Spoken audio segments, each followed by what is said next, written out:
If you have the Thomas, you have best aim. If you have Tayson, you'll be smart. Venom's the best fighter. At one point, I was the smartest player in the world. I have a big ego in terms of things like this, and I'm very confident in myself.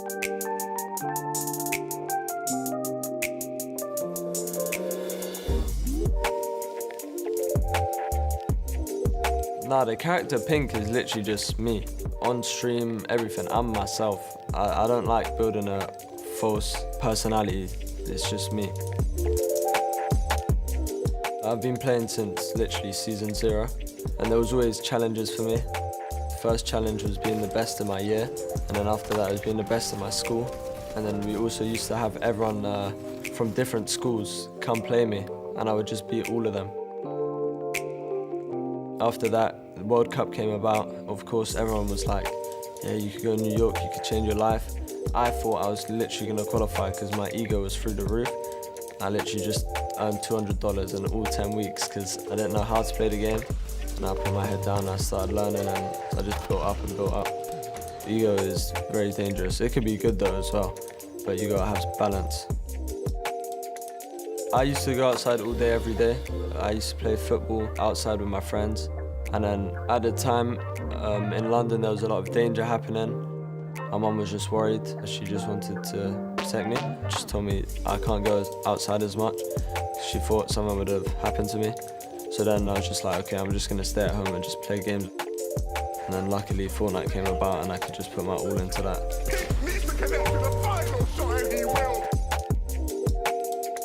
Like, if you ask why is Pink good, it won't be like, oh, he's good at this, he's good at that. I just think I'm very well-rounded and I can do everything at a good level.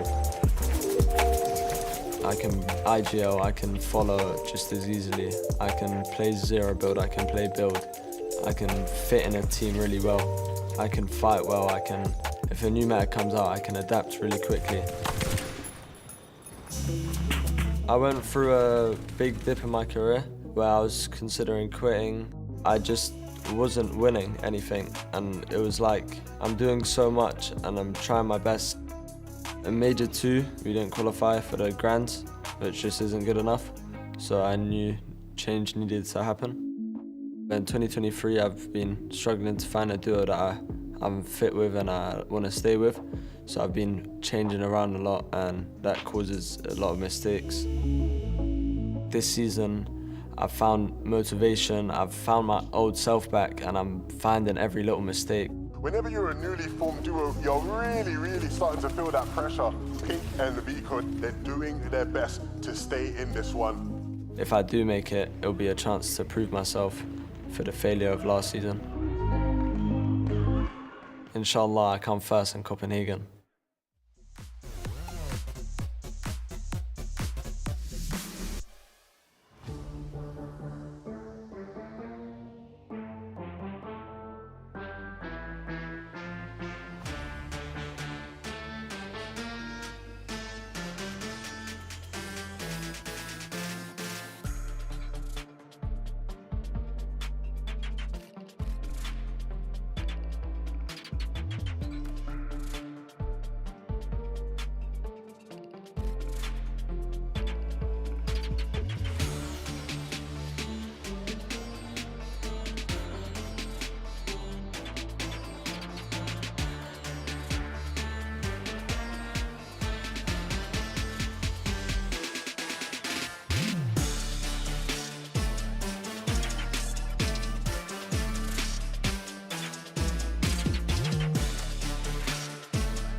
is the Global Championship. The best players in the world all battling it out. Insane matches already today. These are the moments that make these players championship material. One chance to make it happen, and they take it by force. It is going to be absolutely insane.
The EU FNCS is back in gear, and tonight we'll be diving right into week number 2 of the Major 3 qualifiers. Let's jump right in. A team that we didn't see in last week's finals was Janice and Reason. They've now climbed back up the ranks and will compete to secure themselves crucial series points in the race for the 50 grand final spots. More importantly though, this is a team that are yet to secure their global championship spot, so every placement counts tonight. The Danish duo of Trippen and Refsgaard are in a very similar boat, as they didn't make it to the finals in week 1 either and are still fighting for that global championship spot. This duo found each other this season, and now it's time to prove that it works amongst the best of the best players. Do they have what it takes? We've seen Cammy and Seti a lot this season in the leaderboards already, and they're off to a hot start. They've got to keep this momentum going though as they drop out of the battle bus tonight if they want to win week 2 and secure their spot for the grand finals this season. If anyone can make it happen though, it's gonna be these two. Get comfortable as we're about to load up the battle bus for tonight's 6 games. There is no time to waste. This is not just a game. This is the EU FNCS.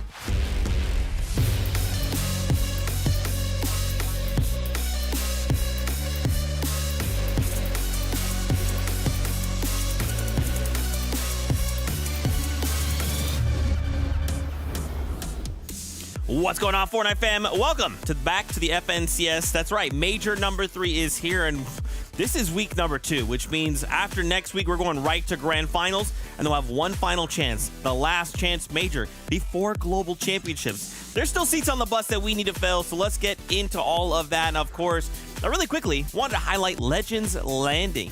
If you like watching the FNCS, you like playing Fortnite at the same time, stop on by. You'll see the code for you right there. There's 1v1, 2v2 box fights, build fights, the Hall of Legends. There's also a display for the Axe of Champions. You can go there, see it in person, and of course, walk down the Hall of Legends. So again, you want to watch Fortnite, you want to play a little bit of Fortnite, hop into Legends Landing.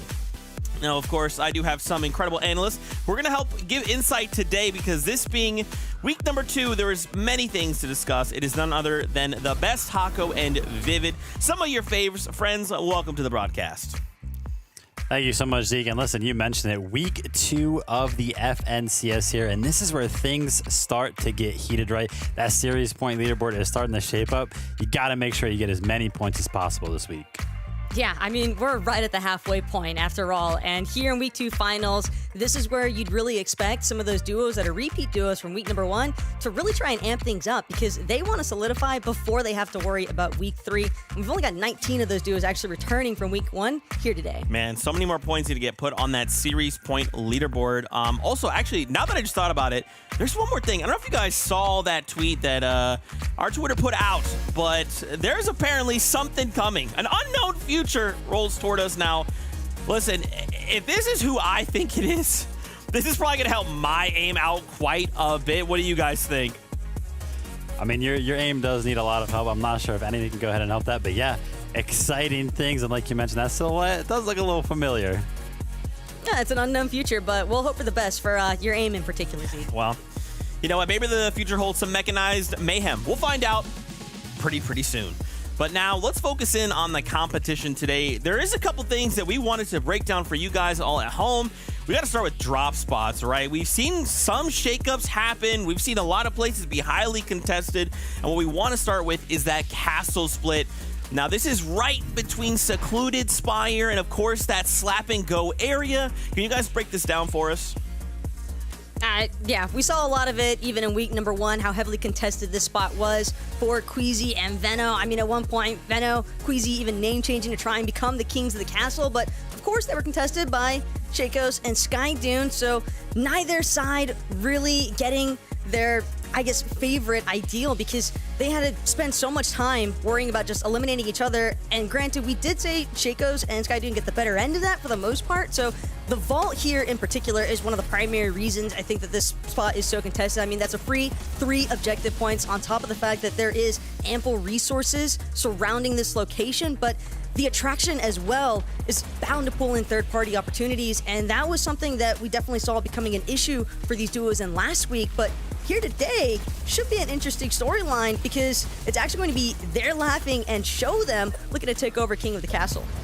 Yeah, 100%. And neither of the teams, like you just mentioned, that were contesting each other in week number 1, neither of those teams are actually going to be in the finals this week. So big switch-ups in that storyline as well. And, you know, the big question was, why are our previous FNCS winners, Queasy and Venno, switching their drop spots where they won an FNCS and switching over to this one at the Castle Split? Like Taco mentioned, that vault, it's going to be a big priority for a lot of teams this season. Yeah, last week we saw those points, right? The mid-match objective points be actual crucial to winning some of these high-end spots, right, for these series points, but we'll have to see how things continue to develop. I do want to head southwest, down to Frenzy Fields, okay? Seti and Cammy, they've actually had a particularly dominant performance this week. What did we see coming from this duo? Well, one thing that Seti and Cammy have always been known for is just their consistency as far as placements is concerned. And even in week 1, coming from this Frenzy Fields drop spot, we saw Seti and Cammy 5 out of 6 of their games for the week 1 finals, they had top 10 placements. So they're clearly capable of just breaking down the entirety of Frenzy Fields. They're doing excellent in terms of collecting materials. The only thing that's maybe a little bit lackluster coming out of this POI is going to be the metal, but Cammy and Seti have such a great understanding of where all the hollow chests in particular are located at. I mean, oftentimes we see them even rotating down to Rowdy Acres, over to Meadow Mansion, really fully utilizing as much of the terrain as possible, getting those hollow chests, and even taking opportunities depending where the zones are pooling to essentially focus on their prioritization for positioning. And when you talk about prioritization, I mean, the thing that Sammy, I got him. Seti and Cammy are so good at is those storm surge strategies, right? You can't break into the top 10 every single game if you're not getting through those early game thresholds, and it just seems like every single game they're just a plethora, above 1,000 even sometimes. So I'm excited to see, you know, what they can do today. It's going to be a similar situation for them over at Frenzy Field. Yeah, and Vivid, if you let me mix up the words, okay, that's my thing. My brain does that, okay? Don't copy me. Sorry. We also did get a little sneak peek of the new weapon to the loot pool, the Mammoth Pistol, and how devastating that can also be. Of course, we'll talk about a couple more things, but I actually wanted to take a step back because we have an interview lined up with Pablo Wingo, who's actually going to be someone contesting this castle split. So first off, Pablo, it is great to see you, man. How are you doing? I'm doing all right. I'm feeling ready. I'm feeling fresh. That's what's up, man. So, all right, talk to me about the plan today. Coming into week number 2, what are you guys trying to accomplish? You just trying to take over this split? Are you trying to just play it safe? What's your game plan? We're trying to claim the split because a lot of the players that landed there is not qualified. So we're trying to claim it and get as much series points as possible. I'm going to keep things a little simpler here. Pablo, what are they laughing at? They're laughing at our previous Grands placements. Okay. Oh, God. So, yeah, I mean, you're actually making a similar switch up to the same one that Cuisine Venom did from Kenjutsu. You're moving over to the Castle Split. What is so bad about Kenjutsu this season where, you know, a lot of these top teams are actually not favoring that POI at all? I think the positioning is just not good. I've not landed there myself, so I don't really know. But I think it's just lost its OP factor, and it's hard to get search from. So, yeah. Okay, so then counterpoint, why do you guys feel like Castle Split maybe is that spot? Why, you know, of all the other POIs on the map, why here? It's got the vaults, the mythic flapjacks, slurps, so you don't need to go for cash, and overall great positioning on the map. So easy search and a lot of sneak up potential. So overall, just a great spot. I love it. Duh, that's awesome. Well, Pablo, thank you so much for your time and stopping by. Where can the fans at home find you? They can find me on Twitter. Pablo Wingo. Awesome. Yeah. There you go. Well, Pablo, hey, best of luck in today's competition, and we can't wait to see how things go at Castle Split. Thank you so much. Pablo will be competing today, and don't worry, we'll have eyes on Castle Split because it's going to go down. Now, of course, we kind of talked about this a lot last week, but we want to reiterate the fact that this is no mobility meta, which is kind of uncommon, right? Normally, we're used to seeing an item or two helping with rotations around the map, but without that mobility, zone awareness has to just be key and mad critical coming into week number 2. I mean, you know, Vivid, stuff like rotations, they have to be so precise if a duo wants to succeed.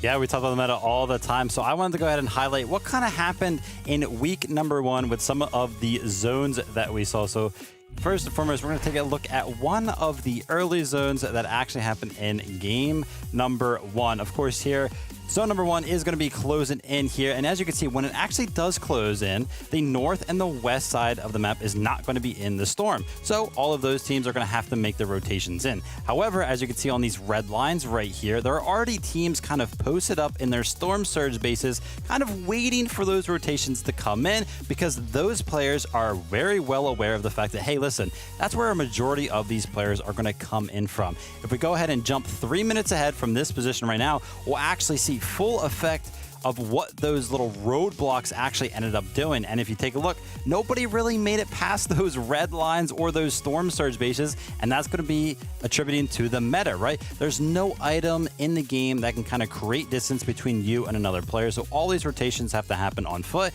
and once you run into one of those storm surge bases, you're kind of just stuck there. Now, as a result of those roadblocks as well, it's kind of hard to make it to the center of the map, so we're also going to see kind of like the effect of that happening, because anybody that lands in the center of wherever the storm ends up, they're going to have to make rotations actually out, right? Because they have to go get their own storm surge, and we're kind of left with a very interesting situation where there's basically nobody towards the center of the map, and you just have a bunch of congestion towards the north and the west side, because that is kind of where the zone ended up pulling from. And that's just to kind of talk about the effect of where you kind of land on the drop spot, right? You have to prepare these sort of rotations. You have to be ready to make rotations out of your POI, out of the center of the map, which is usually a very good position to go actually get those storm surge tags in.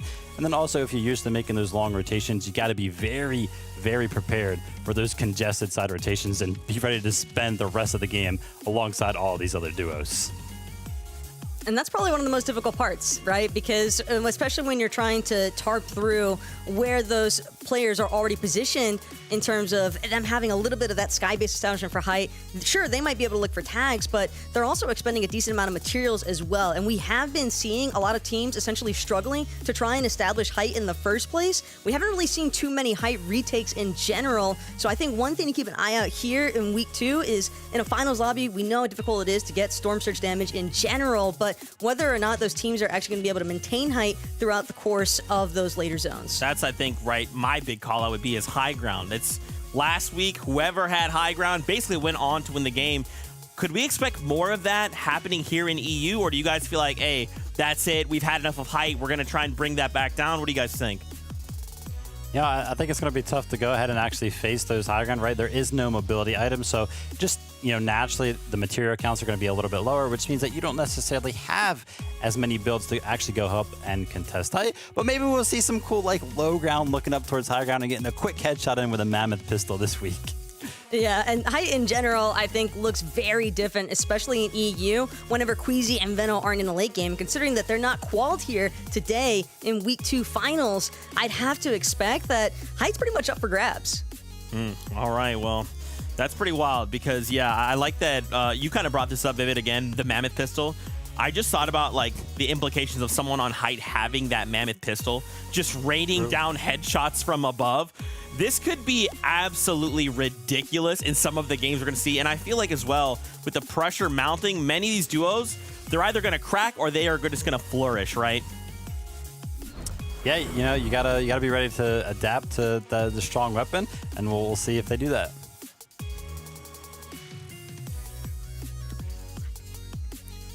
Oh, guess what? It's that time. Casters, over to you. This is it.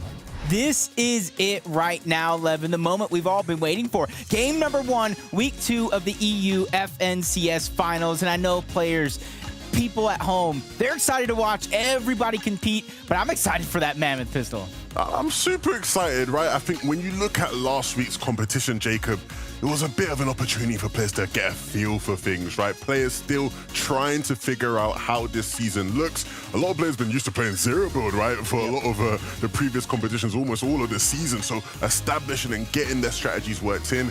And a lot of the big names were really feeling the struggle in that sense. And so coming into week 2, I want to see people fix up a bit, right? Sort of establish yourself. You've had a week now to prepare, to practice, to figure out what went wrong. And now it's about establishing that heading into week number 2. I'm very excited. Yeah, and I like how a lot of the teams here in this lobby today are really taking advantage of Queasy and Veno not being there. You see the switch up to Pablo and Goo. And the main reason why I'm kind of mentioning it is they're known as the main team, Queasy and Veno, to go for high ground game after game. They plan it, they blueprint it, and they execute. Now it's open for the taking, and we get to see who in game number 1 is going to be daring enough to take high ground, because it starts right now.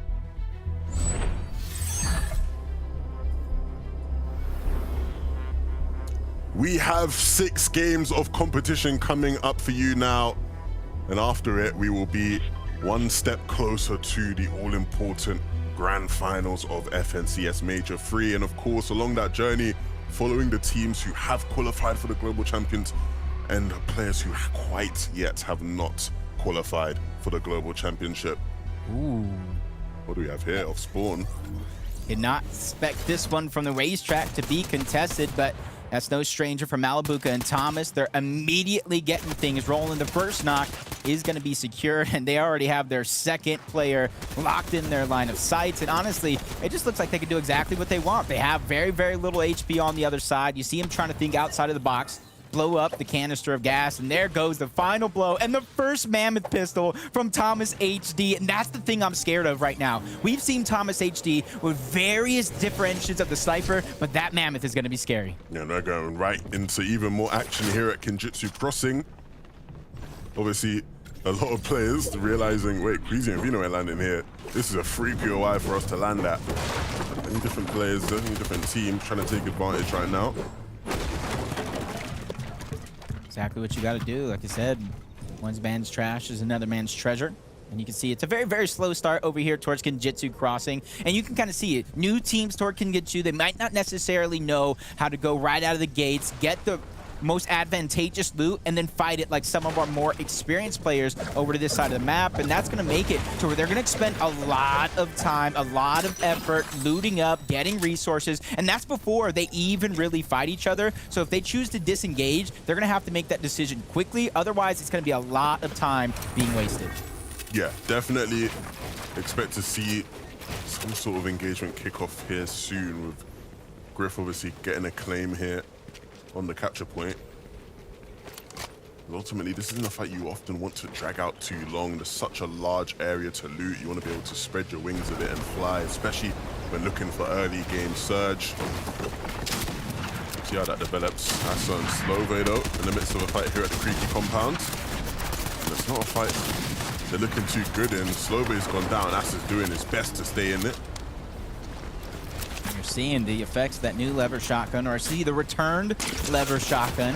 You're able to output damage so quickly in a fight. Being able to edit in and out of those pieces and pop some shots is going to be key. Massive looks like he's getting chased down right now, trying to think outside of the box, using the zip line, going back down for the slurp plant as well, but unfortunately they were just hot on the chase. They take him down and add some early points to their totals, but another contested fight that I didn't necessarily expect.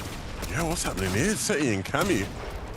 You have to expect players to almost respect these established teams who are landing at these spots, but apparently here in game number 1 that's not the case, but all those teams being punished for it, right? Seti and Cammy will pick up both the elims there and go about their business, but that's interesting. Is that going to keep happening? Is going to be something to watch out for, because if it is, that could be a problem for them. Yeah, and honestly, it's one of those situations where Seti and Cammy, they play any play style, even though they favor the placid one. But towards Kenjutsu Crossing, we saw it start. Now we're going to see it finish. Griff and Turbulence, they were the ones who left the actual building of Kenjutsu. They started to capture it, and they finished it overall in the feed. I already saw Vidil and Savage pick up a couple eliminations, and now they're looking for more. They don't want to let this player escape. They're going to continue to fire off the buildings, get them to waste resources until they finally pick up that elimination. And there goes another wipe of a squad, or at least half. Yeah, not too shabby. The deal with Mr. Savage off to a decent start. The deal showed a lot last week with one of the best solo clutches we've seen in a long time. We'll see if he can match those levels again this time round. Roban just getting picked up by Aspect. Honestly, if I was choosing players, Roban would probably be at the top of one of my lists for several reasons. He's getting more entertaining to watch week after week and proving to be a dominant force here in FNCS Major 3, at least based off of last week's performance. And now we got Kylie and Fast Roki with one team going down over here towards Kenjutsu Crossing. They heard all that action going down, and there was that second elimination. I said half of the team, there goes the other one. They found it, and for them, they're just trying to scrape together all the loot that they can from their drop spot and somebody else's. They're trying to set themselves up for a good mid to late game. Without mobility, you have to be able to plan 2, maybe even 3, 4 steps ahead. Yeah, you want to get ahead on the surge and, you know, sort of pick good positions to make those first rotates sort of easy. I think even with no mobility, those first couple zones are still quite similar to rotate through, and a lot of the ideas remain the same.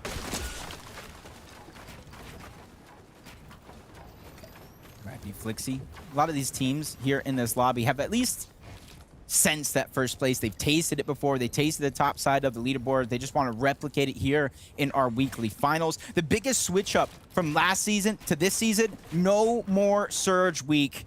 So no more going for those heroic efforts in the last moments of the FNCS. Our top 50 teams after these 3 weeks will advance directly to our FNCS Major 3 Grand Finals. So this week means so much for a lot of these teams, including Joe Kloss and Teeny against Sinet and Razumi. This is going to be a good fight between the two over here towards Steamy Springs. Nobody really has the advantage. You got to be careful because you don't want to end up in a build fight too quick with not a lot of resources to back it up as Teeny gets tagged up trying to look for a shot. And those are the moments you have to watch out for as he continues to try to pressure his opponents with the Mammoth Pistol. It's a blessing in disguise, but if he overpeaks, exactly that will happen. He just gets lasered back down to the low ground. Yeah, too over ambitious in his attempt to apply pressure. The right intention, just a bit careless in the peak, and gets punished for it. He was trying to take on both players, right? He was taking shots at one and switching over to the other. A one-man army. And you can kind of see where the zone is slowly but surely moving up towards the north side of the map. So a lot of our teams that landed on the southern portion are going to have to begin to rotate. But Clownski and Grohl is a team that might have a little bit of center zone very, very early on. You can see that they have the loot that they're looking for. They have heals. They have builds. Right now, they're looking for Surge. And just like Vivid said to start the show, being into the center zone very, very early on in the game may not be as fruitful as some may think it is, because just like Crowns and Glowski, they have to start looking for their Surge. Yeah, it's not linear, right? It's not just one rule and you follow that and it works every single time in every single situation. They have to be aware of the timings of the teams around them. have to sort of anticipate what those guys are going to do and how they can be in positions to punish that. In the off-spawn battle, Thomas with their 2 eliminations. That's not much when it comes to Storm Surge. It's about 200 because initially you get 100 HP each. They got both of those eliminations. They didn't get a chance to heal up. So Thomas and Malibuca, even though they have an early game start to their Storm Surge, they know it's simply not going to be enough. They didn't find anybody rotating nearby. The cash spawns, and now they're seeing it as a green light to go. And what do you know? It's Pablo, Wingu, and Bevy on the other side, going up against Thomas and Malibuca. And this is contested for that legendary loot. Yeah, Thomas and Malibuca had a better claim to it.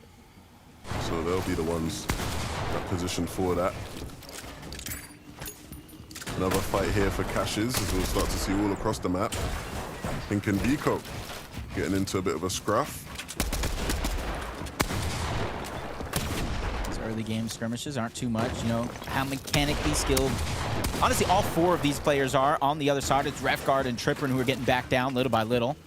Vico playing patient as can be, biding his time, trying to get the pieces under his control. Paying Peekaboo, going for shots with both the Sharp Tooth and that Mammoth. Both of those, you can kind of use them as a little bit of a double pump if you line up your shots right. So you got to be careful of the amount of damage you can output in mere seconds as they continue to fight over that piece control, and all that cash loot is there. And show them, and they're laughing, slowly but surely trying to creep in. Tripperan's getting forced back down. Exotic Slap Slash is forced to be used very, very early on. Typically you want to try to save those, but this is just a lot of damage. Pink even goes down. Now Vico's stuck with his back against the wall. This is tough. Trippin and Refguard very much on point. Trippin will get the finish there. But like you can see, Chauvin and they're laughing are very much going to run in here. The cache earlier that was their initial cache, they knew it was Malibuca and Thomas. They didn't want to take that fight, and so they looked to try and third-party a fight that's already happening that they can capitalize on. And it seems like they've found exactly that. You can see both players trying to attack from different angles, one from above, one from the side. And Trippin and refs need to be careful that they don't get caught out. And there goes a 4th team. They might not have RSVP'd for this party, but they're ready to crash it nonetheless. And this is just a ton of potential damage going down all around. That's Teeny and Joe there, Vico, who's by himself, Refguard, and Tripperan, and then separated. Show them, and they're laughing. This is the worst thing to happen from a team that's trying to third party, because now they're individuals. They see the green light. They're trying to burst into the box. Vico is just using this as a distraction, letting those players fight each other, and he's going to try to look for some sort of opportunity to get some cheeky damage or to escape altogether to try to get Pink back in the game. Yeah, just a bit of a stalemate. Players very conscious of the fact that there's so many players around them. You have to be careful of all your different angles. Joe will block off every different side, but it won't stop him from trying to aggress and claim space here. They have one thing in mind, and that's to win this fight. Look how aggressive they're being as well. Both players just looking to take their ones. Chauvin and they're laughing though. Very much want to re-aggress and refocus and make it a 2v1 if possible. Doing a good job of simply just backing their opponent step by step and not getting over aggressive. I think they know the situation they're in. They were the third party there. They probably heard that 4th team come in, and they don't want to bite off more than they can chew in this situation. So you see every single duo here in this fight, besides from Vico, who's a solo, it's just boxed up hip to hip with their teammate. And then a 5th team. You see the 5th team in the minimap. They're slowly but surely trying to rotate on over. They're going to bet against it because they probably got the surge damage that they want peeking over that direction. So now they want to go center, or as close to the center of the zone as possible. Without mobility this season, you don't want to be stuck on the congested side of the zone.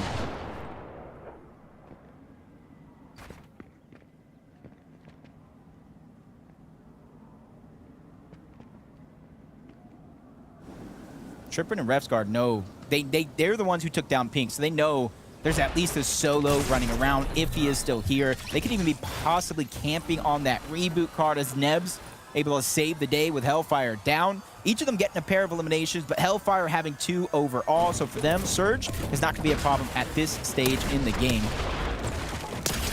See some of the action breaking down. That Mammoth pistol just annihilating the builds. That way he can just use that extra shot with the Havoc to take him down. Nebs really showcasing that Mammoth early on.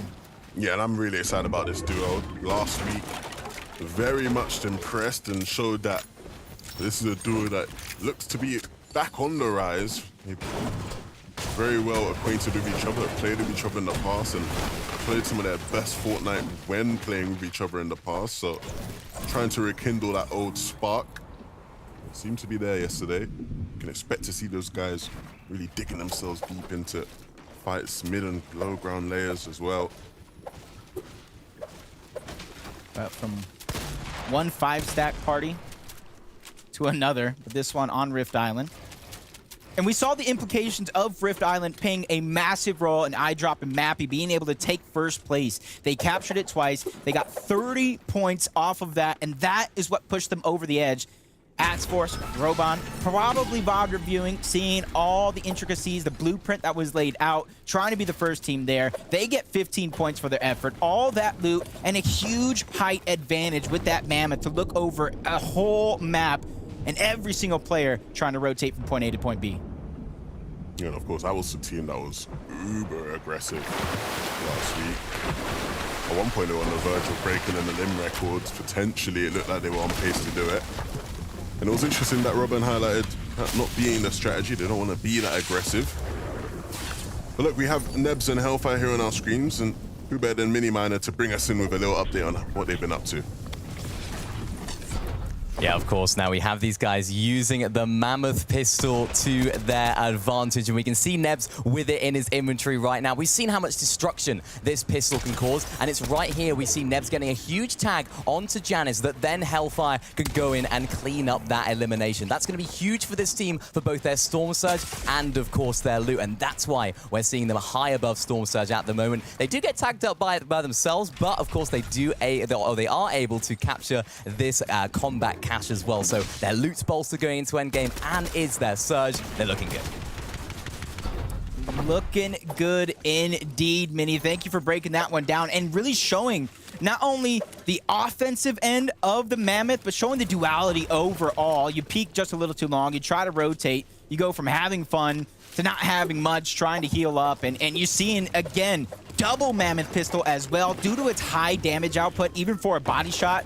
2 well-placed shots, just like you saw Axforce and Roban do very, very early on. You saw Nebs do it as well. It is going to be an instant down. Somebody's game is going to get ruined. Look at this. Maybe they are going to be back to their aggressive ways. If it ain't broke, don't fix it, I guess. Ooh, what a shot there. Wow. Wow. Just really showing the dominance. We got Hide on Bush. And the newest member of Monaco. Got Merstash here. 1,000 above the threshold. They're looking to basically clinch their grand final spot here this week with a top placement on the day. Try to make it smooth sailing for week number 3. Want to get it right out of the gates early on. 33 teams still left alive. 8 teams need to go down before placement points even begin to set in, which is not much of a difference between the teams right here in game number 1. But as the day goes on, if you go down in 26 before those cascading points begin to accumulate, that is what is going to really kind of start to do mental things to you even. You have to stretch your plays, get a little greedy, go for eliminations when it might not be the case in most situations. Ooh. Always catches my attention here. You can see them just trying to cut to zone now, white lining their way through. The shrubs will provide a bit of cover from the left and right, but ultimately not much to be done there, just trying to get to zone. Roban with a smile on his face, led all players with 20 eliminations in week 1 finals. Was astounding in his efforts to do so.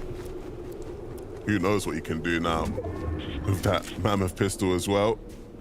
Oh no. Oof. Almost. I don't know if that player felt how lucky he just got by both of them missing those shots. I don't know, it was a quick happy feet movement towards the end. But man, we just saw something close to disaster striking. 110 above the damage threshold here for Spinaldo. In Crazy World, They have to keep on their toes, looking for the damage. They spot a team into the distance, waiting patiently for them to peek.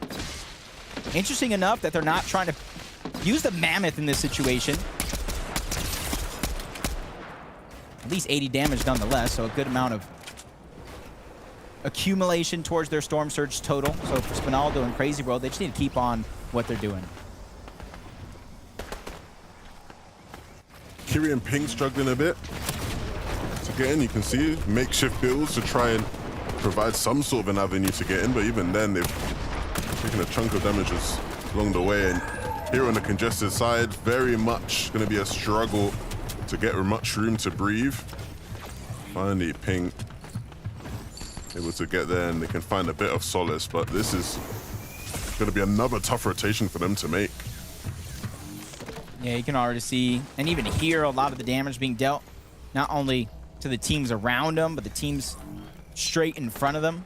And they got some elevation to overcome, but they can also use the natural plateaus there as cover. Try to get from point A to point B, but it's not going to be the easiest journey. Snazy and Podesai, they're doing good up until this point. 4 eliminations. They're really good on mats. 2 slurp juices and 5 different slap splashes. So for them, their only worry is to quickly hop in towards the zone, get themselves a good position. And you can see they're trying to go as deep as possible. You can see the other half of the zone. There's nobody there. So if you can make it to that side, you will be on the least congested side of the map, and you can make and plan your rotates much easier from there on out. What do we have here? Hide on Bush Mustache. Very much good on Surge, and that's much better to see from them compared to what we saw at times last week. Couldn't really seem to get a grip on things, and that's not what you expect from Hide on Bush, one of the best players ever, one of the best IGLs in the game. But clearly starting to get a better idea of things, and I think as long as Mustache is in line and being kept in check, there's always a good chance these guys can win in any given moment. See how congested one side of the map is massively compared to the other. It's almost like you draw a line right down the middle, and they're choosing to be on the eastern edge.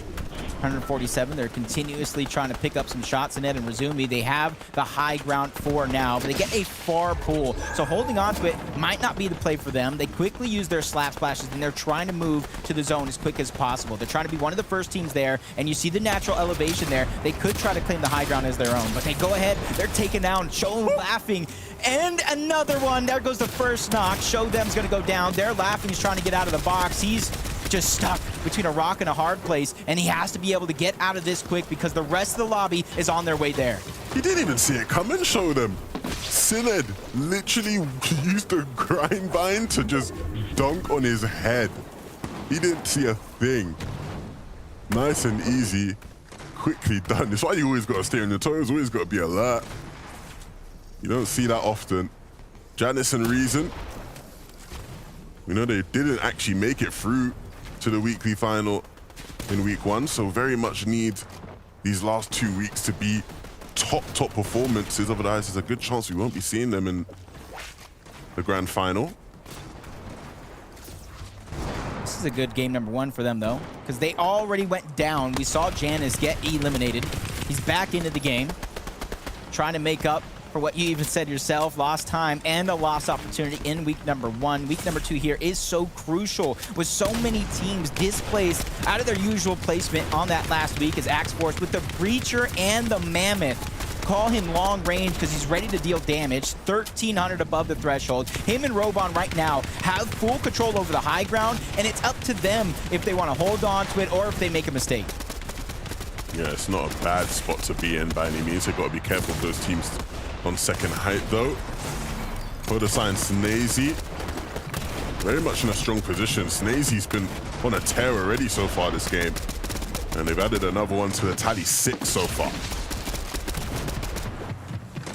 Trying to find even more, but you don't necessarily have to look for it. If you look at the resources, they are almost max mats, as some would say, compared to most here in this lobby. You can see him tunneling forward, looking towards the backside of zone.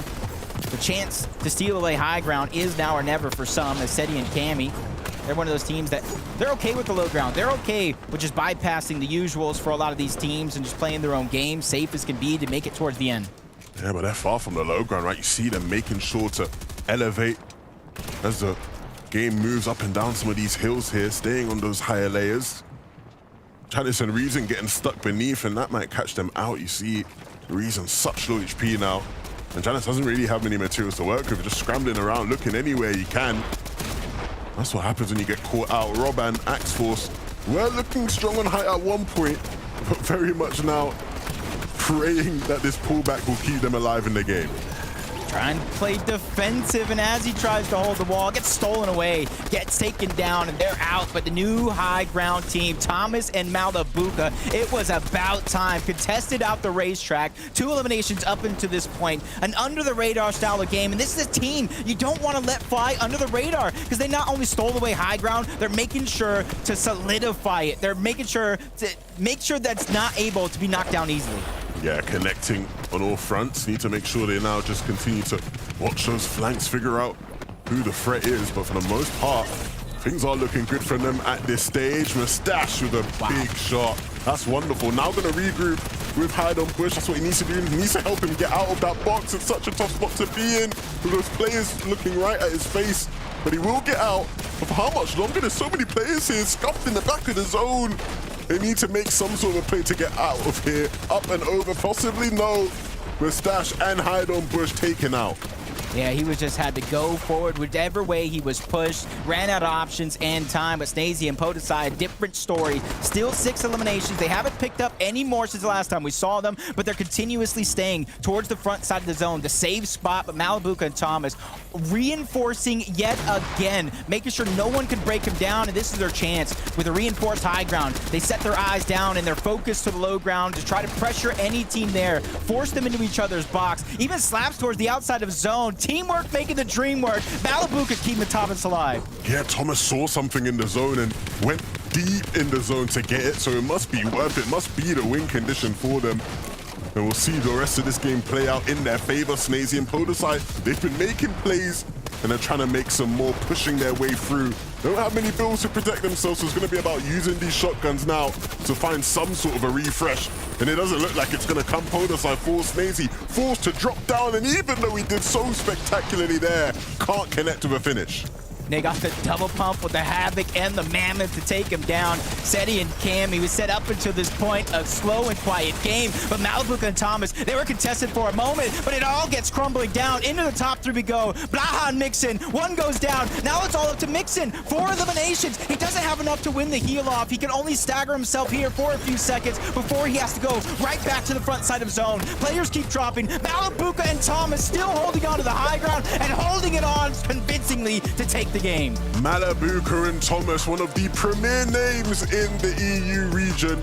A duo full of star players who have yet to win on the biggest stage, but moving in the right direction here in week number 2. They pick up the first game and they do it in spectacular fashion, up on height, soaring through the skies.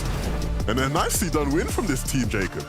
Yeah, and it's almost like deja vu all over again from last season. Contested at the racetrack and boasted the highest placement of any contested team. Game number 1 contested, and it was no worries for both Thomas and Malabuka. They set their tournament day off right with a huge victory and a big lead for them over the rest of everybody else. Look, we always say when you're contested, you've got to make your games count.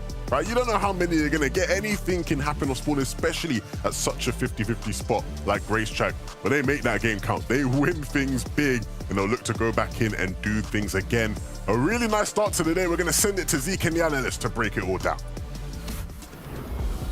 Thank you so much, Jacob PR and 11-2K. A huge victory royale. Malabuka and Thomas HD start with a bang. 7 eliminations. And I gotta say, they just played this so well, so expertly, so methodical, right? I love that Jacob called out the splashes into the zone.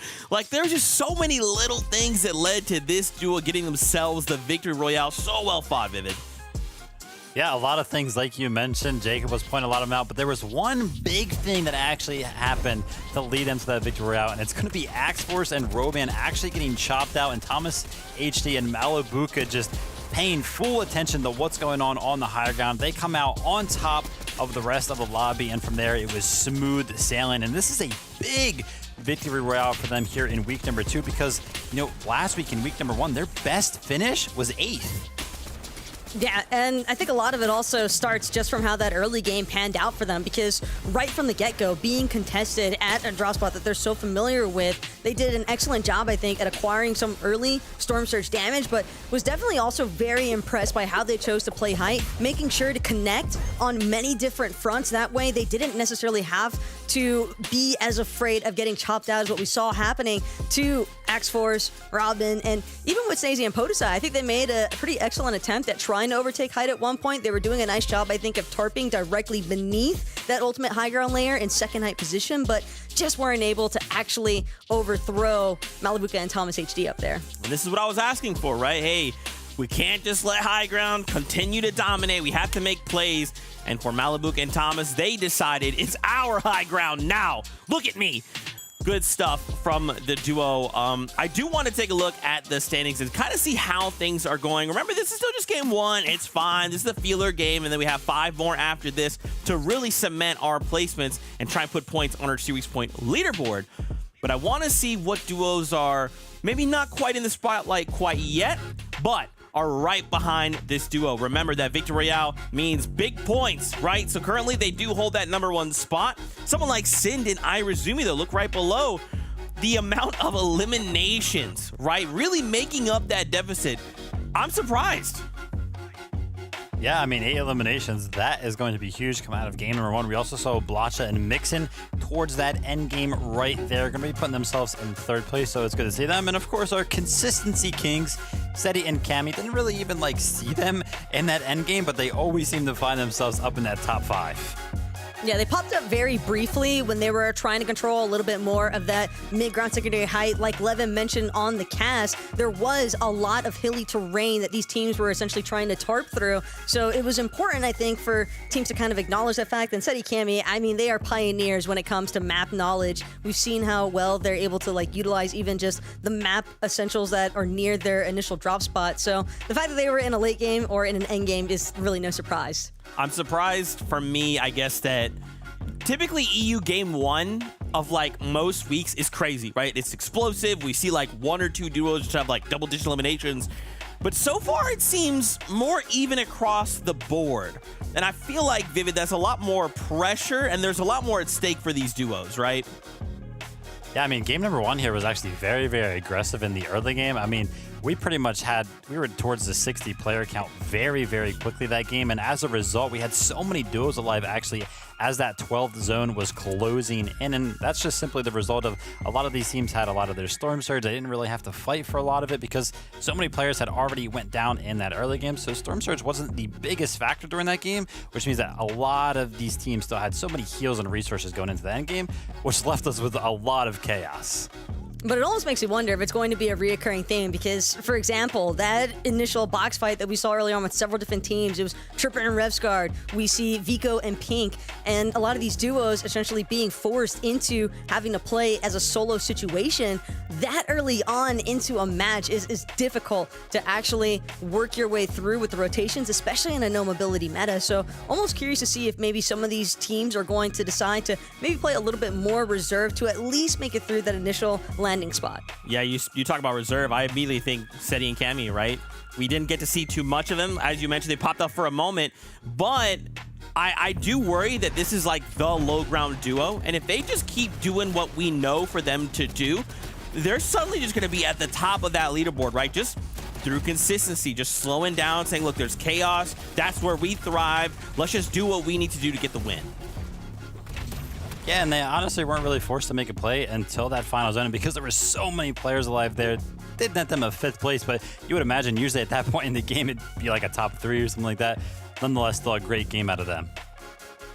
There's just so many goodies, though, as well, kind of being littered all throughout that ultimate low ground. And so it's kind of interesting to see which teams are even choosing to make the compromise of forfeiting some of those secondary height positions that they've been able to establish. But if the sacrifices were dropping just to find materials, just to find some extra heals, because we have seen a couple of instances, especially from week 1 finals, where a slight heal off did actually make the difference between first and second place. But at least here in game number 1, that definitely was not the result. Yeah, no one's wanted to take it there, right? They're like, hey, let's just lock up the game. Let's hit these points. I want series points, leaderboard points.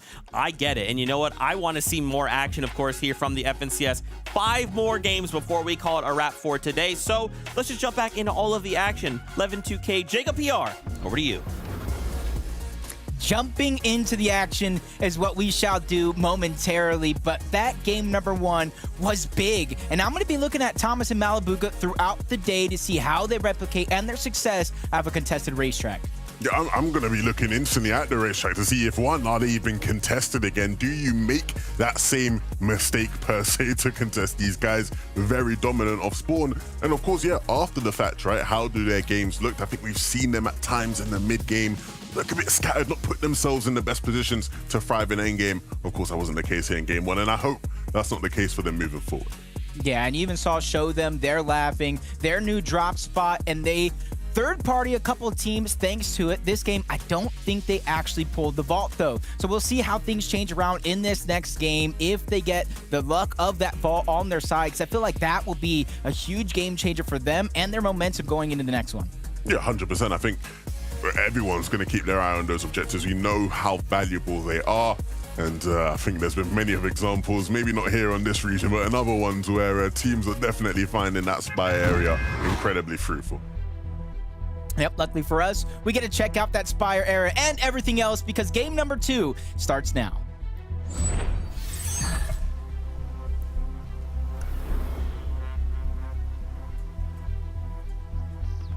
This is it. This is game number 2, and for a lot of these teams, there's no more room for the missteps, especially depending on how your week number 1 went. If you don't have the most series points in the world right now, you need to be trying everything you can for a top placement. For some of the other teams, you could have a relaxed game plan. You placed at the top in week number 1, so it's all about sticking to that blueprint in which you set out for yourself. And just like game number 1 over towards Genjitsu Crossing, it's a congested drop spot, but they're disengaging. They're going 2 separate ways. They don't want to fight right out of the gates. Yeah, I saw in the feed, Heine going down. And so it looks like Thomas and Malabuka have done the business. Yep, Heine already down. My good will follow. And so Malabuka and Thomas victorious here at the racetrack again. And that's interesting because as great of a duo as they are, this year, when we've seen them fighting off spawn at the racetrack, it's been 50-50. It really hasn't been them just completely dominating and wiping through a team. And so maybe it's taken them 3 seasons to finally figure out the off-spawn formula that's going to work for them and feel comfortable fighting at that spot. But it's good to see them winning here.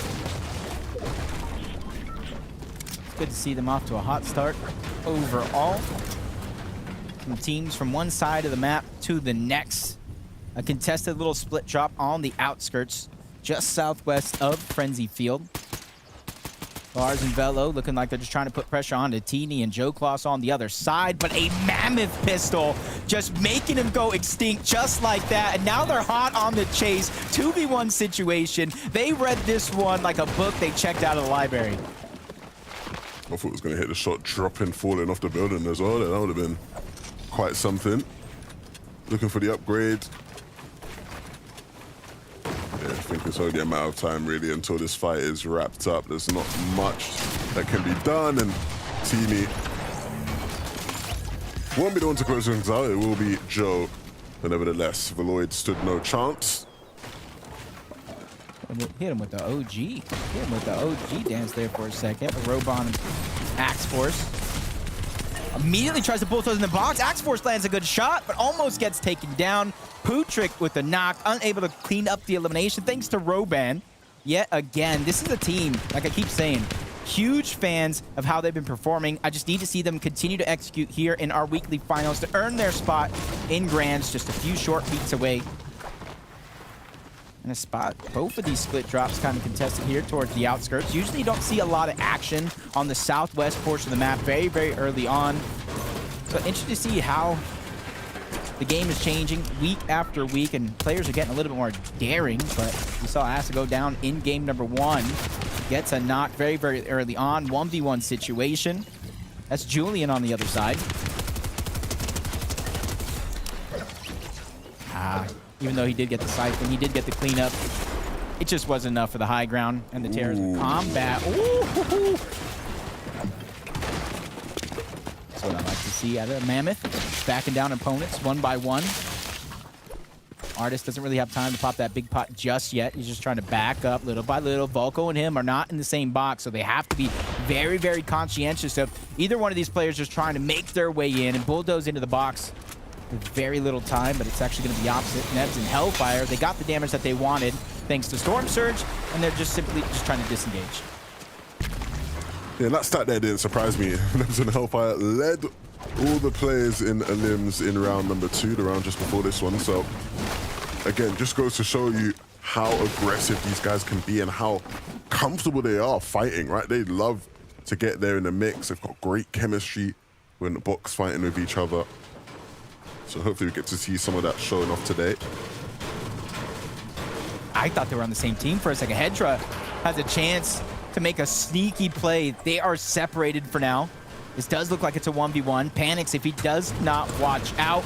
Oh, no. We're going to have one of those moments before disaster strikes, and the first shot's going to go off. Hedra, he gets the first opportunity, but it does look like he's going to escape for now. The battle for high ground, you see in the minimap, Panic's teammates is trying to about face and get there as quick as possible, and Hedra realizes this is taking way too long for my liking. I'm going to try to disengage, but he actually gets beamed out by Eclipse. Panic's teammate, who closes the gap in mere seconds, takes the piece control underneath his own and sends Hedra back to the lobby.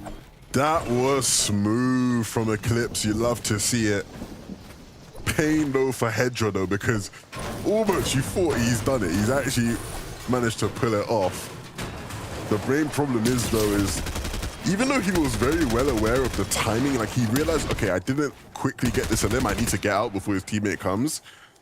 He ran the wrong way. Like he ran in a perfect direction that allowed Eclipse to pincer in and then do just that. So a nice attempt from Hedra, but even nicer from Eclipse there to finish it off. That would have been really intense. He was able to at least draw it back down to a 1v1. But a team that we haven't really seen too much on the day. I know it's only been one game so far, but Hen and Uguay, superstars of the region, they just need to kind of get back into that old form. The form a lot of people know they can play into. As Razumi and Sined, they're trying to play into their own advantageous position here as they continue to just maneuver around the map. They're peeking, they're going around for some shots, they're scavenging together leftover slurp barrels and heals to try to get themselves up without using too much of their heals. But Kylie and Fastroki, they're not worried about heals, they're just trying to clean up the elimination. 2v1, they have their opponent on the ropes running, even with two different angles. Fastroki has the other one. Kylie trying to go ahead and close the distance just like that. Slash Splash is coming out from Ronnie on the high ground, but it's just not going to be enough. He can't outrun his opponents while building up, and this is where it is going to get dangerous because everything comes crashing down for a short moment, and he's using it as a way to escape. He tries to jump outward, but Kylie and Fastroki, they do not want to let this player out of their grasp. That's 2 more points for their elimination. That's Siphon, that's mats, and resources they're just about to collect. Kylie and Fastroki did really well there. I don't know how those guys escaped when they got chopped down anyway. Just slipped out of vision, but Kylie and Fastroki were there to clean it up. Oh, look, Eclipse and Panics, they want to get right into another fight. And see Blaha, no mixing, but a good shot to start it all off. He can easily take this down to a 1v1, and just like that, he does. Siphon gets picked up, immediately edits out. Those builds weren't necessarily his. He's really trying to think outside of the box, but he gets boxed up altogether. But immediately, those instant plays to break out and just stretch himself, build more real estate. That way he can bob and weave in and out of these covers. And now on the other side, Eclipse has to make a decision. Do I continue to try to engage, or do I go for the reboot card and try to get my teammate back into the game? Because there is a strength in numbers in Fortnite. Ooh, that's a nice upgrade. It's not going to work to his favor. Eclipse, yeah, I think you just got to go for the reboot at this stage. Based off of how much he's healed up, it seems to me he doesn't really have much by way of heals, and so opting for the fight isn't going to be ideal. big props to Blaha though, because this is always a tough spot. A 2v1, your teammate's gone down, like trying to make something work out of that is so difficult, but he isolated the 1v1s, finished them off quickly with some clean, crisp shots. It allows him to stay in the game and maybe pick Mixon back up as well. I see their idea right now. They're going to try to use the Temple Vault to go ahead and rift. Easy rotation to zone, but with the Mammoth pistols in the game now, that might not be the smartest play you can make, but we're definitely going to see how it works out for Slove and Acid traveling not too far before they get in towards the zone. They have 4 eliminations so far. And this is how they're able to pick up those eliminations. Nebs is already down. He's already knocked, and it's a 2v1 situation from here on out. Even Roban with a helping hand to clean up that elimination as well.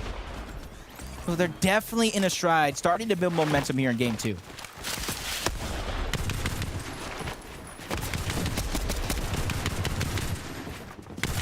Hayden getting chased down relentlessly. Saw how persistent they were, and they're laughing and show them. They're definitely laughing right now, and they are showing us why they're laughing. With a nice elim there, Caden didn't really stand much of a chance.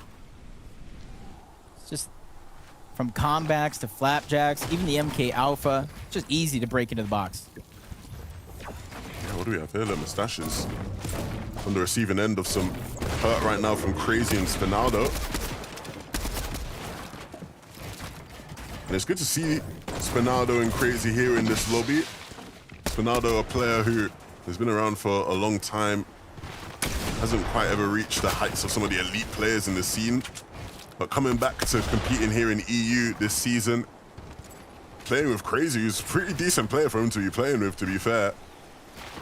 For people that don't know, Spinaldo actually went to NA to pursue a career in football, playing football, soccer for you Americans. I was about to ask you, football or football? Yeah, no, yeah, the real one, basically. And he's been doing quite well here, but I think he's back in EU for the summer and choosing to play FNCS. Just getting tagged up. Just trying to save up himself, back opponents up, give himself something to work with. And it's going to be interesting to see how he can continue to keep himself alive in this situation.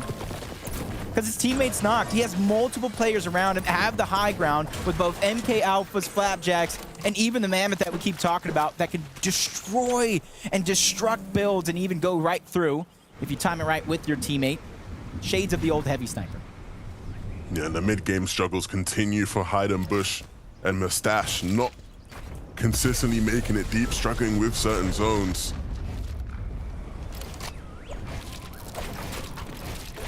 You can kind of see the early leaderboard breaking down. 3rd place, Baja Mixon. Down, out, open for the taking.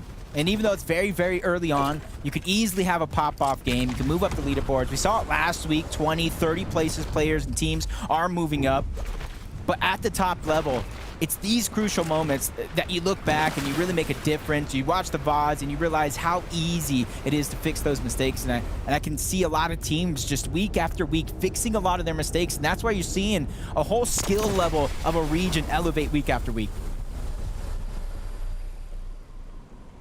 Everybody learning from the players who are doing well. Hen and Uguay instantly up on the island, making their intentions clear, but they will be contested here. They won't get it for free. Shakos and User very much gonna give them a run for their money.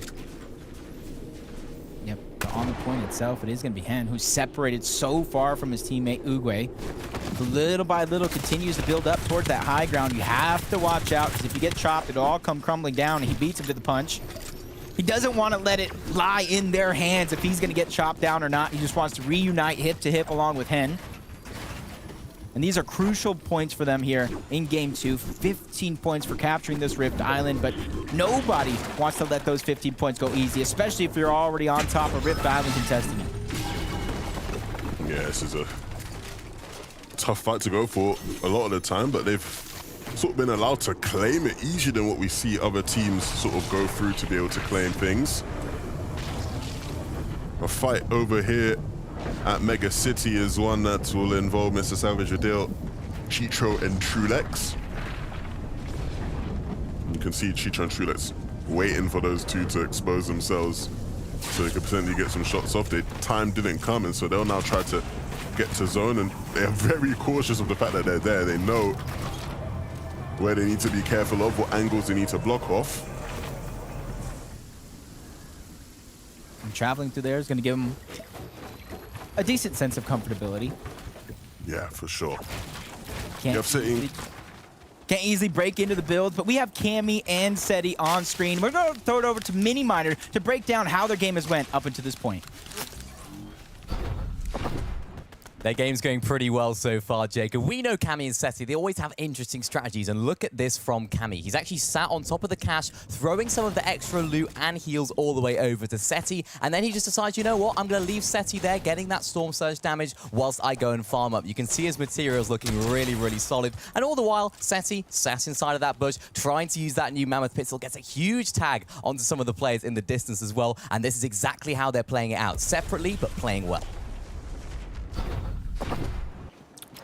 Yeah, that's nice, right? Because I think a lot of the times you see teams who play towards the edges of the map playing split for Surge, and you sort of can understand why a lot of the time there's not that many players around, and so you can almost get away with it. You're less likely to be punished. These guys are slap bang in the center, and yet still managing to make that kind of style work. They're not split ridiculously far, but covering as many angles and trying to claim as much map control as they possibly can. It's a key to their success when it comes to Storm Surge. Malibuka Thomas, of course, the leaders of the day so far. It's no strange thing. It's almost like we're taking a trip to the past for a moment.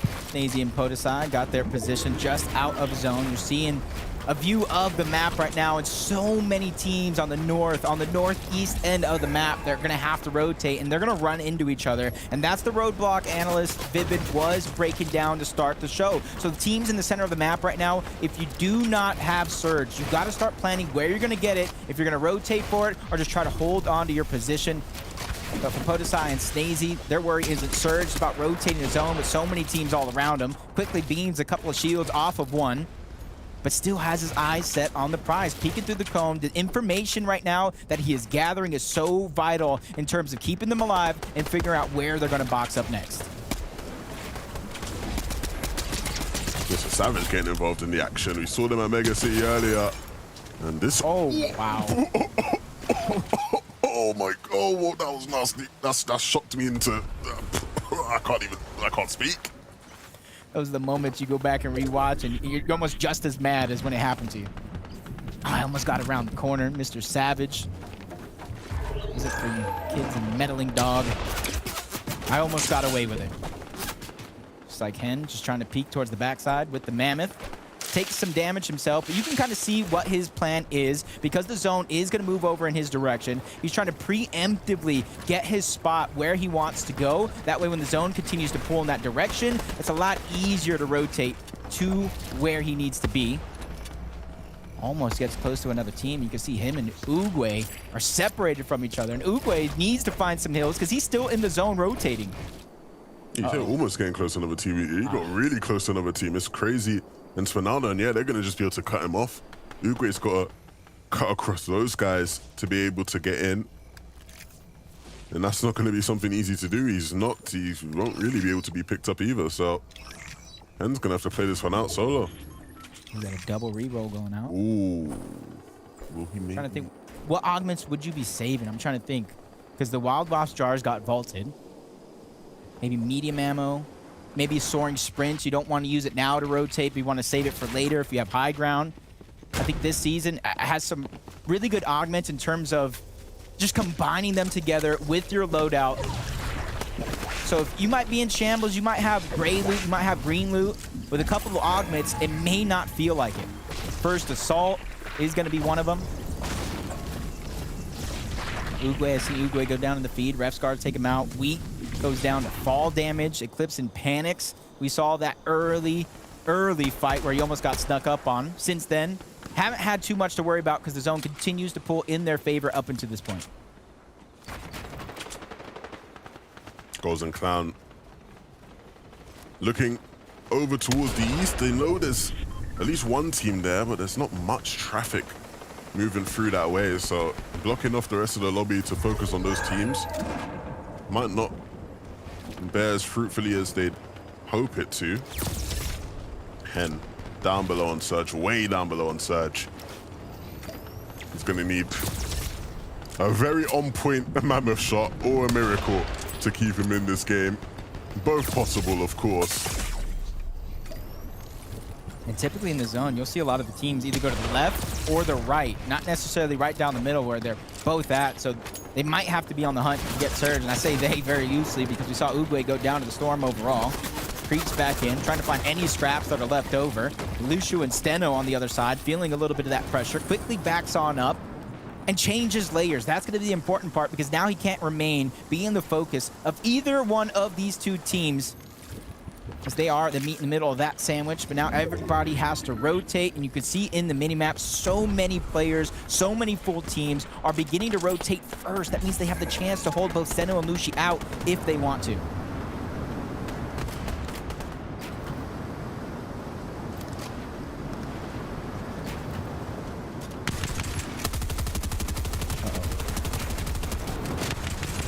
Down on Surge, they feel like they have to go. They got the green light. They see he's a solo.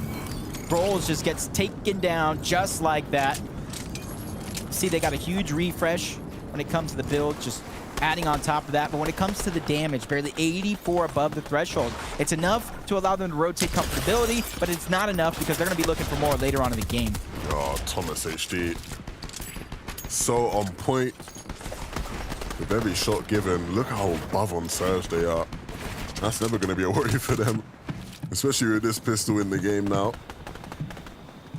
But how they maneuver through these endgames is going to be the main worry, the main concern, the main thing they need to get a grip on. Malavuka very much has to take the lead and direct the team in where they move. Hen, we obviously knew he was going for some heroics, and heroics he will achieve. Some nice shots there, but eventually was humbled and brought back down to earth. It's just one of those things, if you're Hen, you almost have to go for that siphon, that refresh, especially as a solo. You don't want to be down mats rotating in these moving zones. So many dangerous players, especially with the mammoths and that height. This Fire Bro is going to be a solo, but he has to make sure to continue to put out pressure and damage so teams don't necessarily look up and try to threaten him. 146 above the damage threshold. A good position for him to be in as a solo, and you can see him continuing to build height, making himself look a lot tougher than he really is as a solo. Yeah, projecting outwardly to the rest of the lobby that he's strong and comfortable up there, even though we know that's not necessarily the case. This is Savage and Vidil. They've got bigger fish to fry though. They're trying to find their way in, and Savage very much looking for that time, and you can see running in here on the right side of the zone. Gonna be careful with some metal here just to secure themselves in, and now that they've made their way in, you can see Vidil already scouting out, looking for opportunities for any vulnerable players they can pick up. Farming all this brick down low towards the low ground, just making sure that they're set, ready to continue. And you can see they're on the other side of the zone by themselves. Very little people contesting on that side. That's going to give them a huge amount of space to work with. Thomas, Malavuka, same thing can't be said. They're making space for themselves, getting another elimination, taking out Sined, sending him back to the lobby. Razumi was taken down by Malavuka as well, so that's a pair of eliminations for the duo. And the timing of this is so paramount. Look at it, there's extra materials on the floor. These guys are both capped out. They have all the materials they could possibly ask for. At this stage in the game, they could just top out the rest of the game. Don't even have to do anything, but we know that's not going to be the case with them two. They're going to want more. They're going to fight for more. But this is setting up to be another really good game for the Game 1 winners, Mr. Savage and Vidil. They're going to have to try and elevate themselves now in some sort of way. Savage looking for a potential chop. And you can see just looking around, scouting, assessing all his different options. It's hard for them to top out with the mats they have. They need to start being proactive. Can't be too passive now with the remaining zones. Yeah, the awareness to know they don't have the resources to continue that fight. If it breaks off into a build fight, they'll be fresh out, falling to the low ground with no builds trying to scavenge. So they give it up to Smee and Vacant. We're now putting pressure on the rest of the lobby with 200 above the damage threshold. I said 107, excuse me there. They continue to look for any set of shots that they could look for. Seti and Cammy go down low. This is a good opportunity for them to pick up eliminations. Yeah, but up on high, those guys need to be more aware. There was a massive blind spot to their left they have to watch out for. Need to be careful that they don't get caught out up above. There will be teams that potentially could vie for it. But as you said, some of the teams down below, the likes of the Setis, the Cammys, the Thomas and Malabukas of the world, they're really feeling it this game. They're in their element. And they're definitely feeling comfortable here, but Thomas, he takes a huge shot, forced to back up, reunites with Malabuka yet again, but the high ground is going to be dominated and won by both Fast Strokey and Kylie. Better late than never. If they have the resources to hold on to this, they could be in prime position to take the game, especially with so much chaos going down low on the low ground. Everybody's just trying to stay ahead. You see Seti and Cammy yet again making that smart play. They don't drop ultimate low ground, and they're staying in front of everybody else and making sure that they recycle as many of the mats and resources as they can. And they still have so much to work with. Seti's inventory looks stacked. Everybody else in the lobby really needs to hope that somebody can give them a run for their money quickly, because otherwise they're going to be an ever-present team in this lobby. You can see Oda and Vasquez very much aware there could be solos in the back of the zone, lurking. Anybody that they can use to keep themselves kicking in this game. This is exactly it. These are the moments right here that separate the best from championship materials. Vidil and Savage, they're doing a good job with very low resources, staying ahead, front side of zone. This is where everybody begins to drop and the battle begins.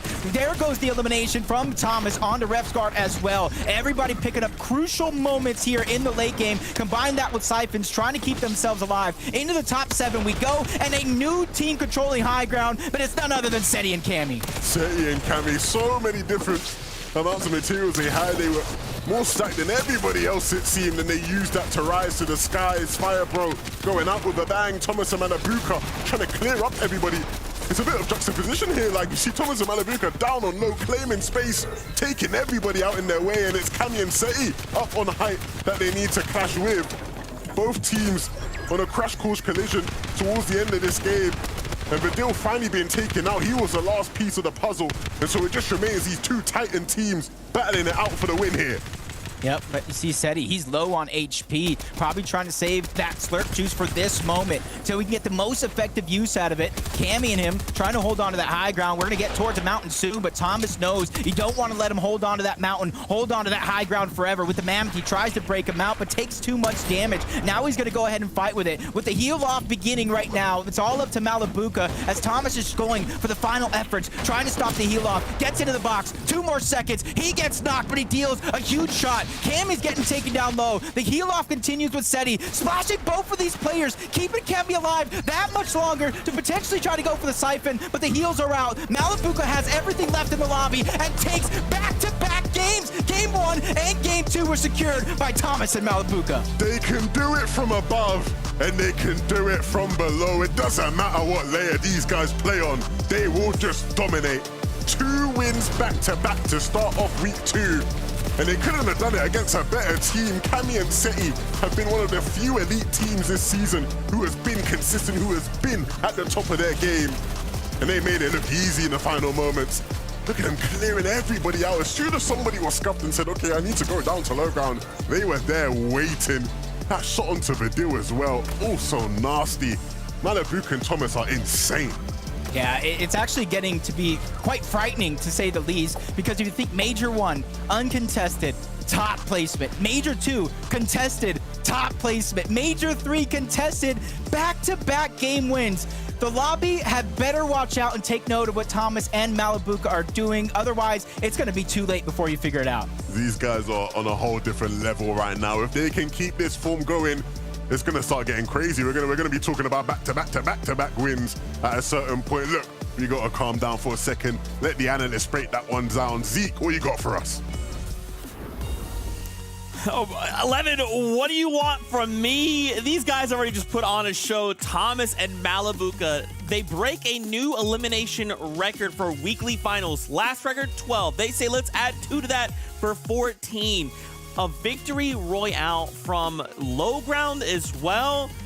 Viv, EU has it all. So we're only 2 games in, and EU said, hold on. You thought last week was crazy. This week, we're about to go up another level. Listen, sometimes, we sit here on the desk and we try to break down plays. We try to get all analytical with it, but sometimes we watch these players, right? And sometimes they are just in the groove where you can tell, like, listen, they are just feeling it right now, and they want every single possible elimination they can get their hands on. And this was one of those games, in my opinion, for Thomas and Malabuka. They created space on the low ground, in the mid ground, and they just used the edits that they had claimed to their full advantage, just kept taking aim duels and kept winning every single one until they finally got 14 eliminations. And I'm talking about it, right? They kept wanting to go for these eliminations, but it was the duality of this team that actually netted them that victory royale, because as much as they wanted those eliminations throughout this game, when it came down to it, Taco, they actually ended up slowing down and playing the heel off.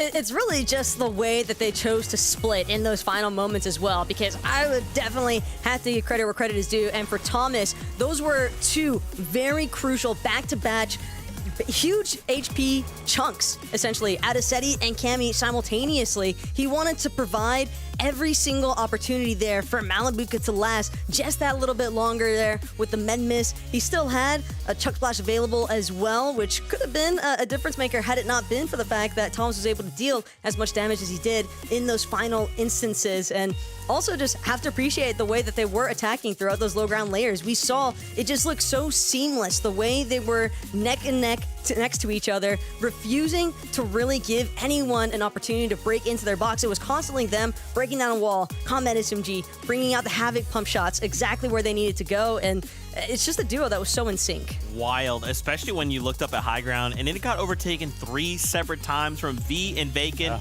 to Kylie and Fastroki, then Cammy and Seti. There was just so much chaos up there that Thomas and Malabuka said, hey, we'll run the rest of the lobby. We'll get ourselves a victory out on 14 eliminations. No big deal. Let's take a look at our standings, because these are going to look very, very different. And of course, we know these guys are at the top. 2 back-to-back games, victory royales, back-to-back. Only 3 duos currently sitting with triple-digit points. Seti and Cammy, Vask and Older as well. Now, obviously, this is a lead. We've developed quite a start here, Taco and Vivid. However, my question is, how do we keep pushing this forward? How do we stay in that first place? Well, what's really cool about the split between first and second here is that you have to remember, Seti and Cammy, they're uncontested at Frenzied Fields. Meanwhile, Thomas and Malabuka, they've been having to deal with another duo at their drop spot, whereas in week 1, we actually saw them having, I think, a couple of issues in terms of like their surge damage threshold control, but it seems that Thomas and Malabuka being contested might actually be the secret recipe for them. It's working out so far for them. I mean, it's just absolutely crazy. And the thing that I love so much about that game, though, right, is that we talked about the aggression of Thomas and Malabuka throughout those low ground layers. They needed to get those refreshes, and they just kept rolling with it. But a team that played that game so methodically throughout pretty much the entire thing, to where they didn't even need any refreshes, it's got to be Cammy and Seti. We tuned into them going into that first moving zone, and they still had 100 builds to work with. Absolutely insane stuff. Yeah, even at one point we saw them 900 damage above the surge damage threshold, and it's incredible again because their positioning just seems flawless at times. The way that they choose to attack other player boxes as well, it just seems as though no walls are really able to stay intact whenever these two actually decide to go on the offensive. And that knock right there as well onto Mr. Savage. Mr. Savage of a deal, but they're trying their best to work their way up, but Cammy, Seti just not really providing any real opportunities for these teams to do so. And it's also impressive when you think about the fact that our top 2 teams right now, they're not even prioritizing the objective points that are available. They're just like, hey, why not? Eliminations, aggression, let's go for it. And I gotta say, just a quick tip of the hat to the Mammoth Pistol, playing kind of a surprise factor for us here. Sometimes you think it's good, then sometimes you take over 100 damage to the dome, you gotta recoil and say, hold on a minute, did I get too comfortable? Can't be given opportunities to like that to my opponents. But I want to see more action from the FNCS. I know you do too. Let's go on back over with our casters for game number 3 of the day. I am ready for game number 3. If I had a seat, I would definitely be on the edge of it. Both Thomas and Malabuka are putting on a show, 52-point lead. And as Taco just said, this is without Rift Island, in which they typically go for. It's mad. You don't see this every weekend, I promise you. They're being it because we still have so many more games left to go and so much more action, so many more opportunities for the likes of Malabuka and Thomas to extend their lead. Or maybe we'll see somebody start and rain on their parade a bit. I would certainly not mind that either. Nevertheless, I guarantee we're going to see a lot of entertainment. The question is, though, are they even going to be able to win off spawn again? Is that something we need to watch out for? Yeah, it's definitely something that, can you go perfect every single game? If there's any team, it can be them. That's definitely why we like to watch that racetrack right out of the gates. But I'm even looking at the rest of the field. Who can catch up to Thomas and Malabuka? Who can stop them? Because as of right now, 10+ eliminations per game. I asked who can stop them. Game number 3, we're going to find out.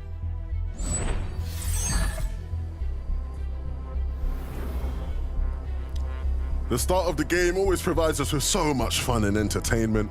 A bit more stressful for the players, of course, that are in the midst of battles, but it's something we've all experienced playing Fortnite.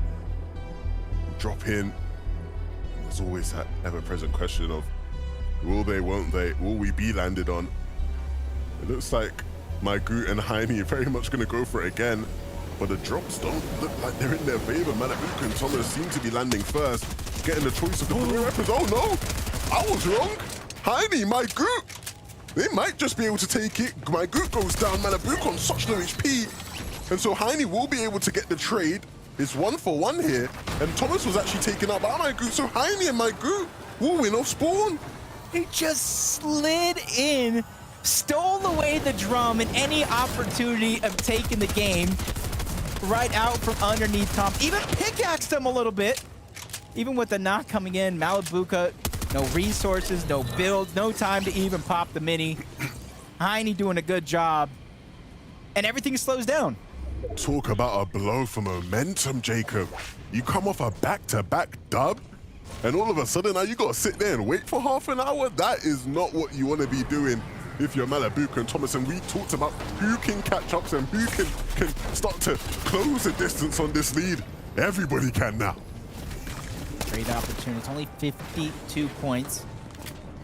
Setting and Cammy, even though they don't go for Rift Island, typically that's an easy way to close the gap, or just simply winning the game. A huge find by Flixie. Grabs himself the rare Havoc shotgun. He knows that player is going to be around, and this is why you see a crucial importance of early game farming right out of your drop spot. You don't want to be stuck between a rock and a hard place, unable to defend yourself as Shakos continues to be on the run. Gripe and Flixie are just hot on the chase.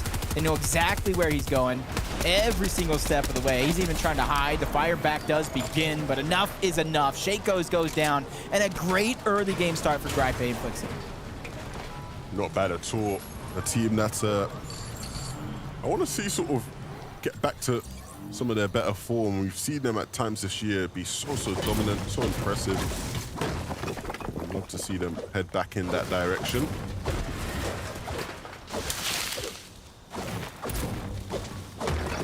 It's 72 over third, 52 over second, almost 100 or more over everybody else. This is where you see Shady Stilts. Nebs contested right out of the gates here. Does look like he doesn't have a teammate.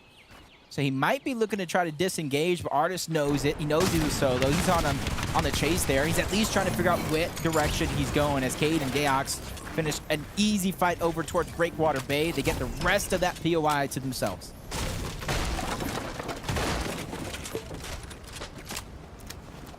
You know, Levin, what's your favorite POI? If you're landing right now and you had to pick a POI, not a split drop, where's Levin's POI? Oh, that's tough. I like Brutal Bastion. I don't know why. I could have guessed that. Really? You'd like to fight. You're one of the best players in the game. Brutal Okay. Bastion, probably All one of the right. most contested drops in any game mode. I'm telling any game mode, Brutal Bastion has half the lobby there, I feel like. This guy, man. I am not one of the best players in the game. We're not gonna do this. I have time every week to make sure people know how great you are. But for now, we need them to know Ronnie and Gawid. Looks like they're getting chased just a little bit But that's the thing about the early game chases. Like, if you don't have that damage, at least the shield being gone, it's very, very risky place to continue to chase. Blaha and Mix, and we see them go down very, very early on in game number 2. They're trying to make up for it here. 66 points so far. Needs to try to catch up. He tries to make his way into the box. Joe by himself. That's a 2v1 situation.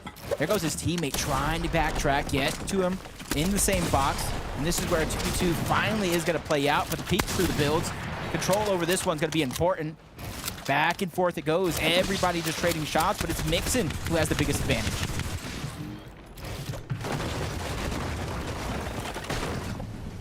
We saw what Blaha can do as a solo in 1v2 situations, so just imagine how these guys will start to look when both of them are up 2v2ing people.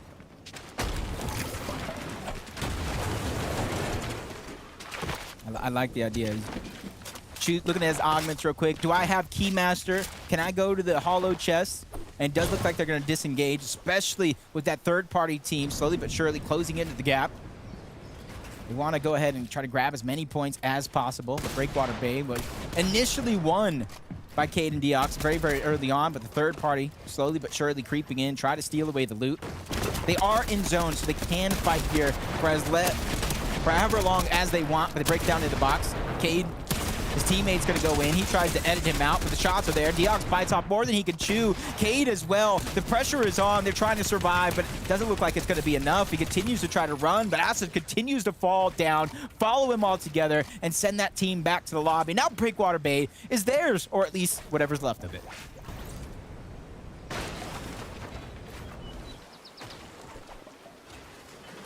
Show them, and they're laughing. A team who very much are going to have eyes on them, because one of the few teams who's vying for the secluded spire that was actually able to make it through, and so they almost get to set the pace, set the tempo, right? And I think based on how they do today, will very much determine what week 3 looks like. We expect a couple different teams to make it through, so they're able to have a good week now. They're going to be in the power spot, the power position. They'll hold all the marbles heading into week 3.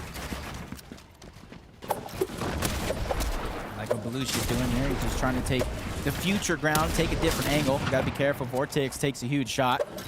Not necessarily going to be traded off between the two. Klein's just getting backed up. He's the healthy one out of the duo on the low ground as Belushi continues to fight for every single one of these pieces. You can see that he's not playing too risky. He's not biting off more than he can chew, because he knows him and his teammate are separated. So he's being very, very passive, very, very tactical in his approach.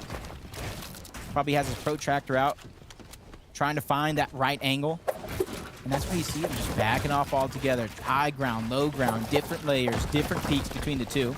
Vortex on the other side. But the longer this one goes, more teams are going to come in here, because the vault actually spawned at Shattered Slab this time around.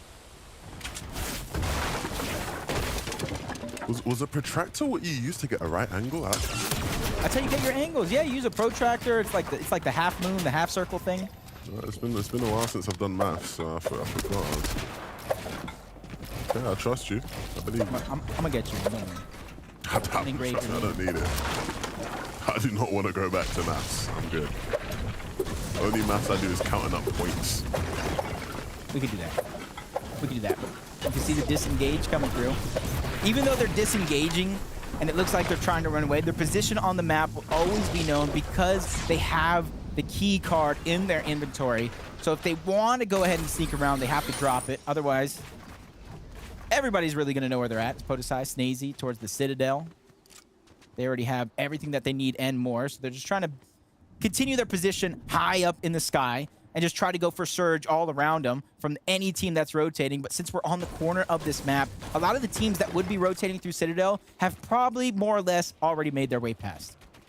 Yeah, it's interesting because these guys have a lot of experience landing here, so they, you know, you'd expect to be much more familiar in terms of understanding how much Surge you can get in and out of this spot.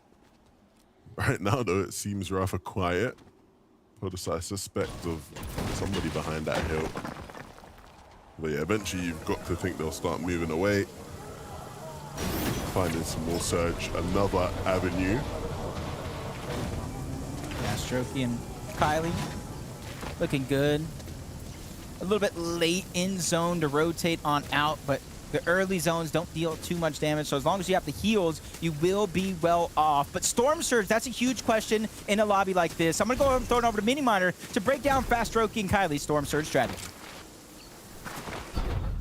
Thank you, Jacob. Yes, Fast Roki and Kylie landing at the south side of the map, just to the west of Kenjutsu Crossing. Let's break down how they go about their off-spawn strategy. We can see them very, very split, looting up separately. They actually dip into the zone in order to get some of those Storm Surge tags. We see Kylie doing that on the screen right now. And something that I find really interesting about this duo is as soon as they do get these tags, they actually dip back into the Storm, and that's the position that we're seeing them in right now on the live feed. So this is what they're doing. They're going back into the zone, able to use these natural heals, like the Slurp trucks, and of course these Slurp barrels that are all the way back here. Really, really great map knowledge from this team, but if the zone does continue to pull north, they might run into some problems, so we'll see how they do. So the storyline has been laid out by Miniminer. We're going to check in to see how that team is performing if the zone continues to pull north. And we might even check them out if the zone does not, see how they're taking control of their advantages in a lot of the situations. You see Vortex and Belushi using the kinetic ore to try to rotate as fast as possible. A lot of teams having to think outside of the box and use things that wouldn't normally do as they're just trying to capture that Shattered Slabs vault. So they're going to be there for a while before we tune in with them again as Seti and Cammy already in a fight. Multiple teams nearby at that, not just them and another one. That's Hedra, that's Dexy on one side. And it does look like the high ground is going to be taken away from Cammy and Seti. So if they're looking to rotate, they're going to have to go through Blaha, Mixin, and Dexy and Hedra, unless they just go right back into the zone and figure out another way to rotate.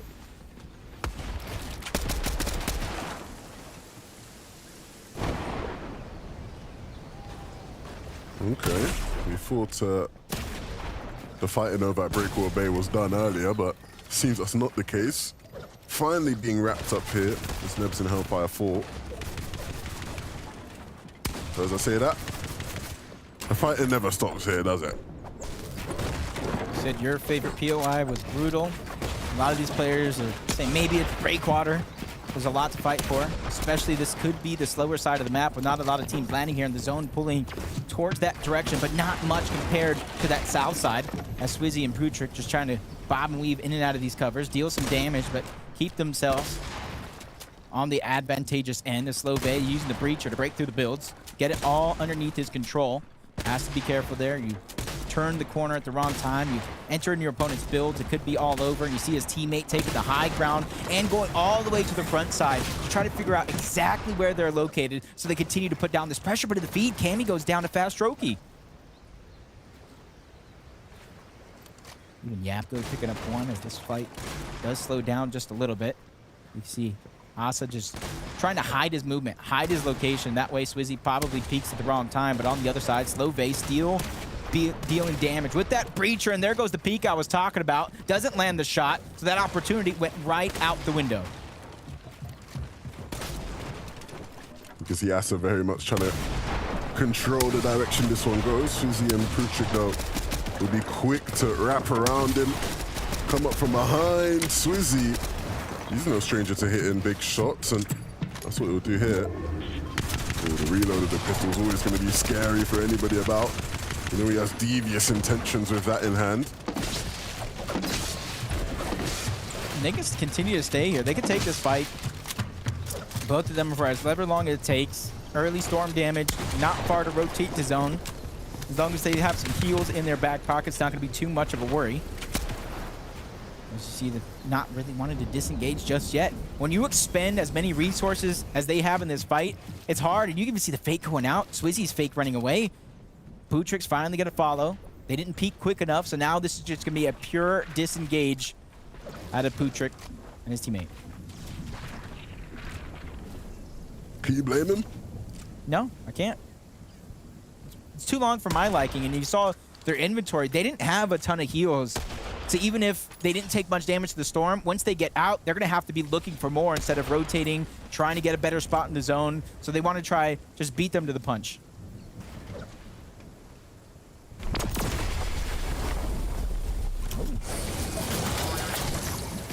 Early Rift Island going down. It's there laughing and show them. New drop spot, and now the Rift Island. Extra chance at those mid-map objectives, and they're going to take 15 just like that. That's nice. We know that this is a team that wants to play for it. They want to play that way. They want to dominate everything. They want to have the best loot in their game. And 4 slurps in Shodem's inventory is pretty in line with that, I'd say. Max materials as well. Doesn't really get much better than this, Jacob. Definitely does not, especially you add in the height that they have with that mammoth. Once they start feeling comfortable enough to start peeking off, that's where a lot of this lobby will begin to feel that pain. Savage and Vidil. They get the vault underneath Rift Island. Not as fruitful of loot, but at least it's something. You're seeing him kind of change in and out, get extra ammo. Top his shields off with those slurp barrels to try to give himself the best chance, but a fight's going to break down from one side to another. Tripper instantly ends one, and the help from Hedra on the other. So that's another duo down and out of this lobby, but now the eyes are set on both Breathguards and Tripper as they have a long journey to go before they're in zone yet again. Yeah, they need to just sort of white line their way in here. It's going to be hard for them to wrap on either side. They've got to try cutting, but even then there'll be difficulties there. Refs has done well there. The player's sort of stuck in your face. You just got to hit the shots, and he did. Kind of one of those situations. Ronnie missed the breacher. It's not as easy to hit those breacher hip fires, especially when you're moving and grooving just like that. But those are those pains that if I would have just hit the shot, it would have been a different song and dance. As Fast Stroke and Kylie in the feed. He took down Cammy very, very early on. That's their one elimination. That credits to 315 above the damage threshold when it comes to Storm Surge. It's just their position right now. They're unable to continue moving forward. You see how busy it is on the southern side of the map. So they're not going to bite off more than they can chew in any one of these moments. They're just playing calm, cool, collected to get to the next stage of the game. As the zone closed, next one is going to begin to reveal itself, and that's where a lot of these players are going to have to rotate. But as I called out, Cammy being down, Cammy being out, well, he's back up, and now they have Storm Surge to worry about. Yeah, this is not the kind of position we're accustomed to seeing them in. We often see them in better positions, more controlled, more say on how other people around them have to play the game.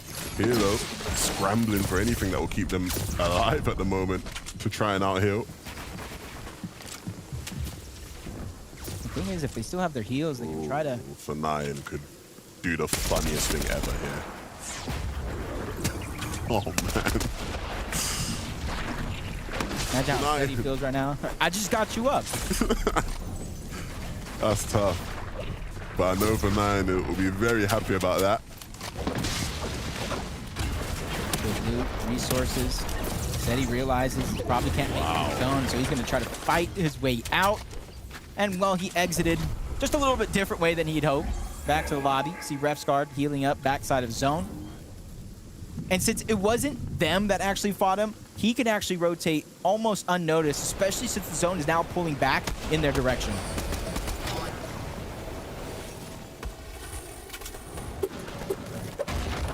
Below the damage threshold. This is where a lot of these teams don't necessarily get to dictate how they get to play anymore. If you're above on Surge, you play comfortable. If you're below on Surge, you need to figure out how you're going to be able to find it. A couple shots into the distance, unable to land any, so his job continues. Spots a couple teams around him, but doesn't want to put himself in any position in which he thinks is dangerous. Here's a player down low, goes up, 1v1 situation, a chance for Storm Surge, but Caden's just backing up, and there goes the one pump. And there goes the surge that he needed to barely tip him over the top. I feel like I don't see that a lot nowadays. Well, it was a nice one there. All he could see was the head, and that's all he had to hit to clean it up. From one side that is just stacked and heavy, to this side of the map that very little teams have a chance to rotate to just yet. It's the center of the actual zone that just seems stacked. 5, maybe even 6 teams there battling it out. It's Fanayan trying to make up once again. A big play and a big shot going to be fired onto him. He gets forced back, but Moneymaker is there to alleviate some of that pressure. He's going to drop down, start the fight, but another team, Smokey and Wheat, begin to move in. And the drop from the top, Wheat doesn't see it coming. Fanayan is able to knock down one, battling from behind, gets that piece underneath his control, tries to go back-to-back, but it's Vidil out of nowhere with an elimination and a chance to get Mr. Savage back up and back into the game. I thought it was going to be all over for a moment when Savage dropped there. It seemed like everything was going against him. But Vidil doing the business. The problem is, though, in that time that Savage has been brought back to life, it looks like another team, it's Trippin and refs, are going to have something to say about it. And we know Trippin and refs have been sort of just lagging behind this whole game, playing the catch-up. And finally now an opportunity to finally get ahead of another team, and that's Mr. Savage and Vidil they'll try and move in front of. Brave about this all is Refsguard even got Tripper and reboot card and back into the game during that earlier fight that we saw go down between Seti and Cammy. And now this is their chance. A second life here in game number 3, especially for Trippin with 66 points. This is the last game before the half, and it's very indicative of how you really get to perform on the last half of the day, especially if you're fighting for first to get as many series points as possible, cushion your lead before week 3. But Mr. Savage goes down to the backside of zone. A short-lived revive for him. Now it's all up to Vidil yet again. Oh, the side Snazy. Another game where, here at this stage, they're just causing havoc. They're really making it difficult for players. You see there, just crashing onto Flixie and Grippe.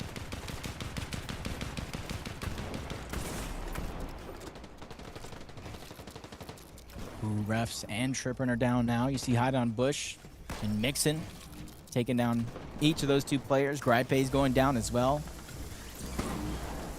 So many teams getting stacked and jumbled due to Storm Surge. And for those that are above, that get aggressed on, it's just one of those situations where you can't really control it. You just got to get away from all the madness, as Vidil's still doing good by himself. Quickly goes towards the mud before he rotates on over. Unfortunately, in luck, he ends up in the water, so no more mud for you. Vidil has some height to overcome. See some teams rotating in the distance, even one behind that tags up Vidil just a little bit. He has 6 big pot. Shields aren't necessarily a worry. For him, it's just getting to zone, saving as much of that HP as possible. And he did well to even get up and over that hill there. And often see players just getting stuck underneath and caught out, especially when they're solos. So Vidil doing a brilliant job moving through here. Great timings, blocking his back off, making sure not to take too many risks, not getting too greedy. And it is paying off for him. It's paying off tenfold. Slap Juice being popped for Podesai, trying to get himself back up to tip-top shape. Spots out Belushi on the other side of that cover. It's not a fight he's willing to take just yet. They know they just got to wait a couple more seconds before zone begins to pull. They're one of many teams on the front side as well, so getting greedy here could be disastrous for anybody in this lobby. Uguay and Hen. Feels like a rest of the lobby. There was once a time where these two would have been considered arguably the best duo in all of Fortnite.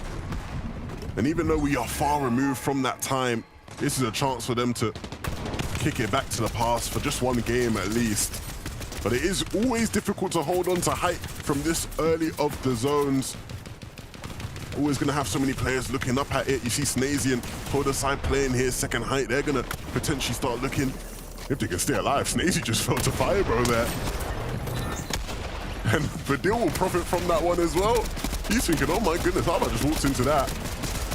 But how is he going to walk out with a player in his box? He needs to try and create some space, create some distance. And he's going to have to use all the remaining builds he has really to just try and get away. From his solo clutch third zone in week 1 to watching it here again in week 2. Vidil is a must-watch in everybody's eyes, but Hen, Uguay, they've solidified and reinforced that high ground. Podesai, he is a solo without Snazy, trying to travel through all this chaos without very many builds, trying to drop somebody into the palm of his hand. The shot's going to be fired, but that's a decision he's going to regret. He gets turned and burned, taken down, sent back to the lobby. Now they're laughing and show them. They're trying to be the front runners here with another elimination being found, and now they get credit with a Slurp Juice. They can preemptively pop this and have a chance at height if they have the builds to match it. Yeah, this is a decent find for them, but you can see them struggling to actually get back into the zone, right? The timing of that refresh wasn't too ideal. Now they're going to be the ones lagging back behind as they went for it early in the transition. Are able to sneak their way into zone. But again, using this time now to settle down, use some heals. But action will continue. Zone moving again. You see them transitioning much earlier that time, moving towards front side low ground as quickly as possible. Their intentions are clear. Steno and Lush very much now trying to stick together side by side, shotguns in hand. They just need to make a play to survive, anything they can find. And they might just have their eyes on the players up on height. You can see them looking up for it. They realize that might be a weakness for them. Hen and Uruguay not looking at it, not watching their flanks, and they will get caught out. This is the problem with holding height for so long. You can just get caught out falling asleep, and it won't be Uruguay and Hen to hold on to high ground. Hen doing his best to stay up, but as he drops all the way down, eventually he will be forced out of the lobby. Show them, and they're laughing. Did their best to try and find a good spot, but they ran out of materials and so had no real space to claim. This is huge for their life, and Zone pulls back. That allows him to pop that slurp juice. His teammates down low to the low ground. He's passed him all the mats, all the resources. Lesho and Steno towards the high ground, holding it on, putting pressure down everybody below. Dexy's here as a solo, trying to maneuver, trying to bypass everybody. So many pieces are not his, so he's going to have to give up his position. They're laughing, now staggering himself towards the backside of Zone. He has to stop the Medmis, though, in order to edit out. Lucio is there towards the high ground. He gets tagged up just a little bit. Shields are gone, and so is he. Back to the lobby they go. They're laughing. Has done so well to stay in this game, and is going to try and extend his lifeline, and it won't happen. Almost, just almost. Swizzy, Putrick, he needs to try and move up this hill, but no materials. Is going to be so tough for Swizzy to even really do anything. Putrick trying to stay alive as well, but again, you're seeing as all these players with such low mats are trying to move up. It's going to be a matter of who just has anything to even build with and protect themselves right now. And so for Comeback, he sits above comfortably, and he's just going to weigh it out. He doesn't need to make any sort of movements, any sort of plays. All his opponents are going to just fall at the wayside. It's too easy for Comeback as he just sits there. He was the one with the builds. He was the one with the prime position. And so he can sit back, relax, kick his feet up, and claim the victory. And he will be chuffed about how that one's gone for him. Yeah, it's one of those games. It doesn't kind of pan out like you think it did, but you close it out in the end. A huge effort. That was a big find on Alushi there, and that's where they continue the ball rolling. They continue to pressure all those teams. Even though Perhawa did eventually go down towards the backside of the zone, these refreshes that Comeback was able to find were massive and set him over the edge because he doesn't even have any heals.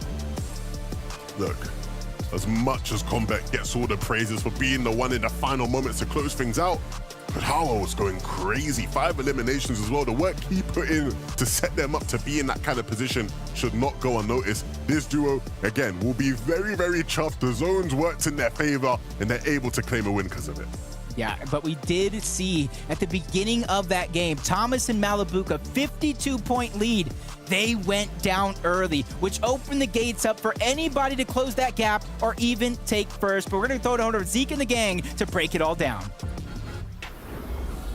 Thank you guys so much. As these guys just talked about, that team in first place, Dunzo, right? Suddenly floodgates are open. Every duo's looking around thinking, we could make a comeback. We could jump up these standings, can't we, friends? Right? You can, we can. And it becomes a mad dash. In the end, though, Comeback and Perchawa, they get themselves a victory royale. 8 eliminations as well. A massive kickstart to their day here. Yeah, and I mean, to just highlight the comeback that you're mentioning, I mean, first and second place in Cami and Seti, both of those teams going down, so it's going to be even a larger jump up. But yeah, I mean, for this duo Comeback here, the comeback for them individually as a team, right? Their first 2 games, they got 50th and 24th. So to transition those 2 performances into a victory royale is huge.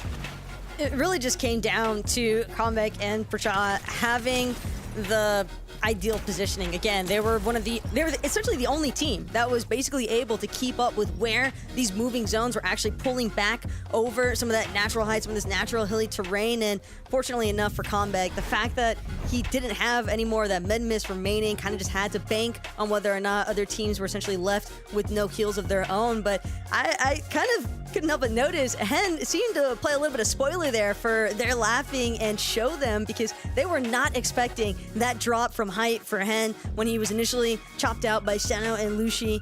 And it was unfortunate for sure to see Hen and Uguay kind of struggle there with maintaining the high ground. But when you don't anticipate these teams to be dropping from those layers into your box, into your vicinity, it's easy to get caught off guard, but won't impact their laughing and show them too heavily as they've actually worked their way up into second place. Yeah, and remember, Malibuca, Thomas, they had a massive lead, so though they dropped the ball here, it's fine, right? They're still okay. But their laughing show them. Remember, we did talk to Pablo, which is one of those two, at the beginning of the show, and they're trying to kind of put on a show for us here in week number 2. Now, again, we're halfway through the competition. They're trying to put series points on the series point leaderboard. So based on where they end after these 6 games, we'll determine how many of those points go on that separate leaderboard. There's still so many more things, so many more duos to highlight. But I think we have an upcoming, very special interview with a shining member of our community that we'll get to in just a little bit. Very quickly, though, how did this feel, right? Finally, we get those top 2 duos going down. And for me, I'm like, what happens? Did it go the way you guys were anticipating this to go? You know, this game was a little bit slower than I feel like some of the rest. That's how I feel too. It was also, yeah, not a lot of teams alive in the end game there. Now, it definitely felt like a lot of solos action as well coming into play here. Yeah, very chaotic, very disjointed, but it's all good. Remember, 3 more games to go. Now, I talked about and teased that little interview. It is ready, a shining member of our very own community. We've had her on before. Why not bring her back? It is none other than Mama Benji Fishy. How is it going? How are you doing? Yeah, it's going well, thank you. Yes, enjoying the games. That's awesome. So, Mama Benji Fishy, we have to talk about this. No mobility meta. A lot of these duos are struggling. Do you have any insight, any advice for the duos to try and make something happen, especially because a lot of them still need those valuable series points?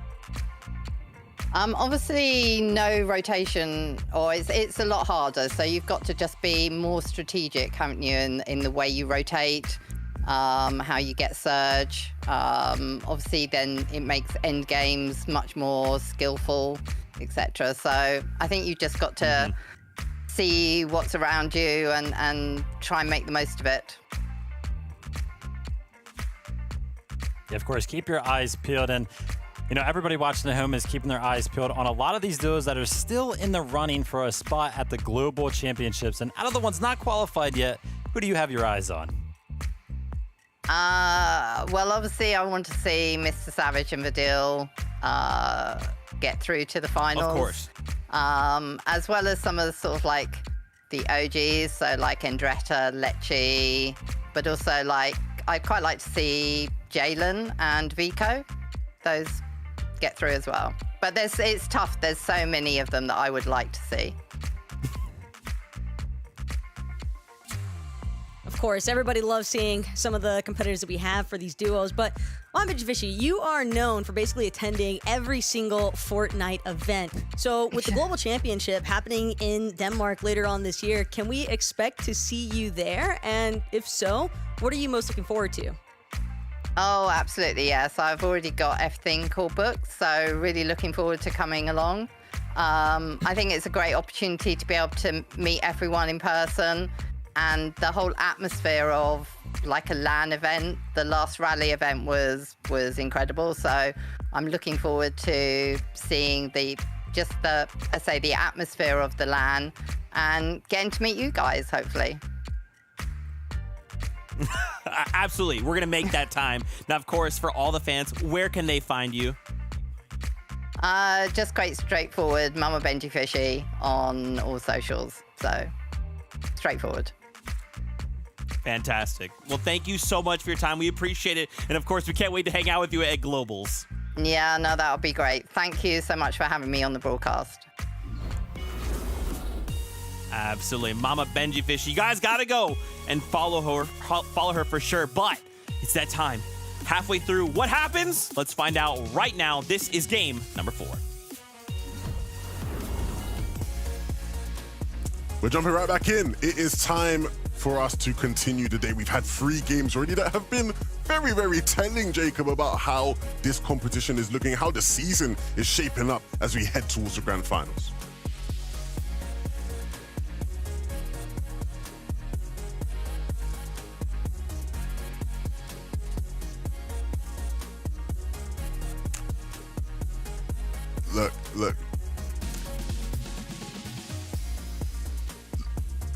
Look, I'm going to say this.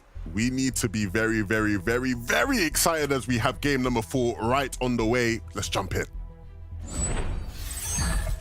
Give me it.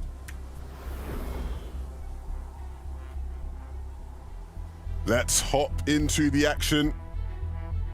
Jacob is been a fun free game so far. I'd like to have seen, of course, that previous one was a bit of a switch up in pace and tempo, right? The first couple we were seeing these two titans on our screens, Malibuka and Thomas, dominating the play.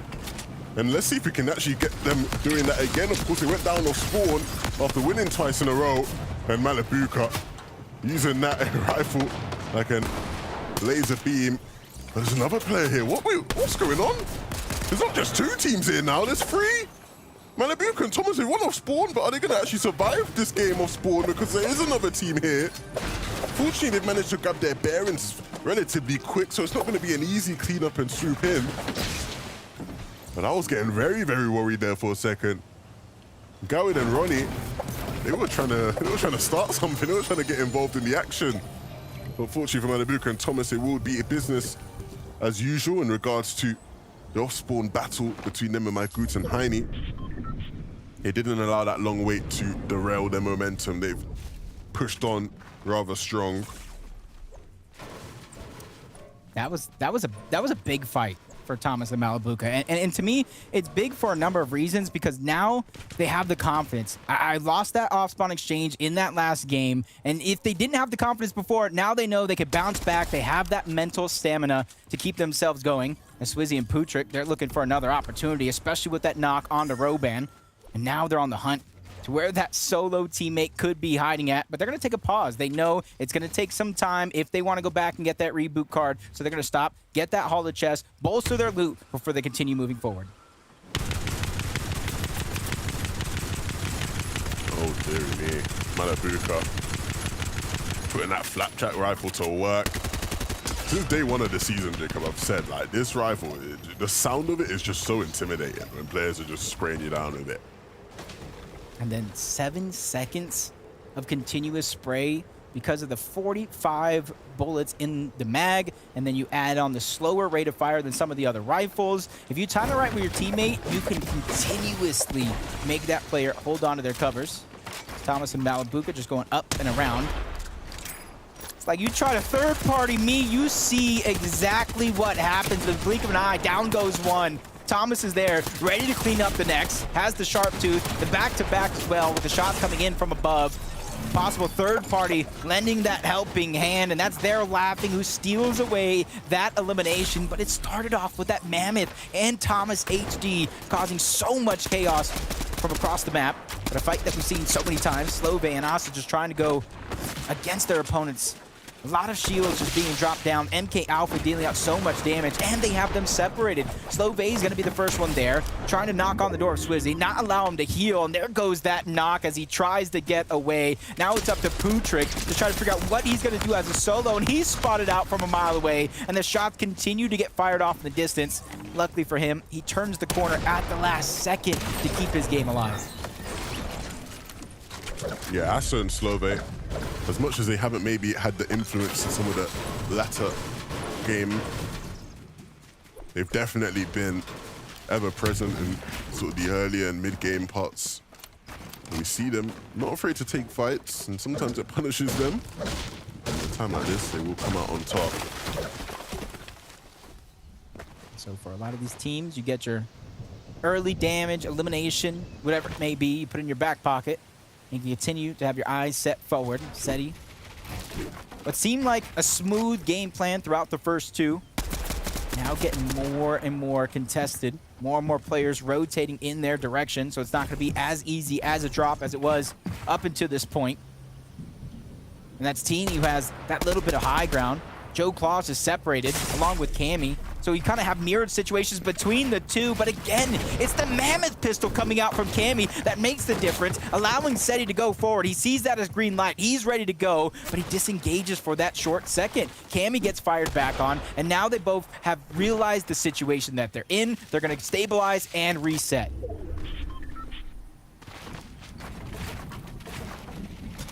Last game for Cammy and Seti was not in line with the kind of games we expect them to have. Very much struggled a bit, and so this time round, not going to be the same, at least from the beginning it looks like. It looks like they'll be able to play the game a bit more accustomed to the way they're used to. Jitsu fight. You would see it a few times today. Again, you can see by the minimap alone, the two actual teams landing there are taking way too long to deal with each other, which kind of forces in third parties. You even saw Savage and Vidil rotating in that direction to try to go ahead and clean that one up, get more points for their totals, get Surge early on so they don't have to worry about it as much later in the game.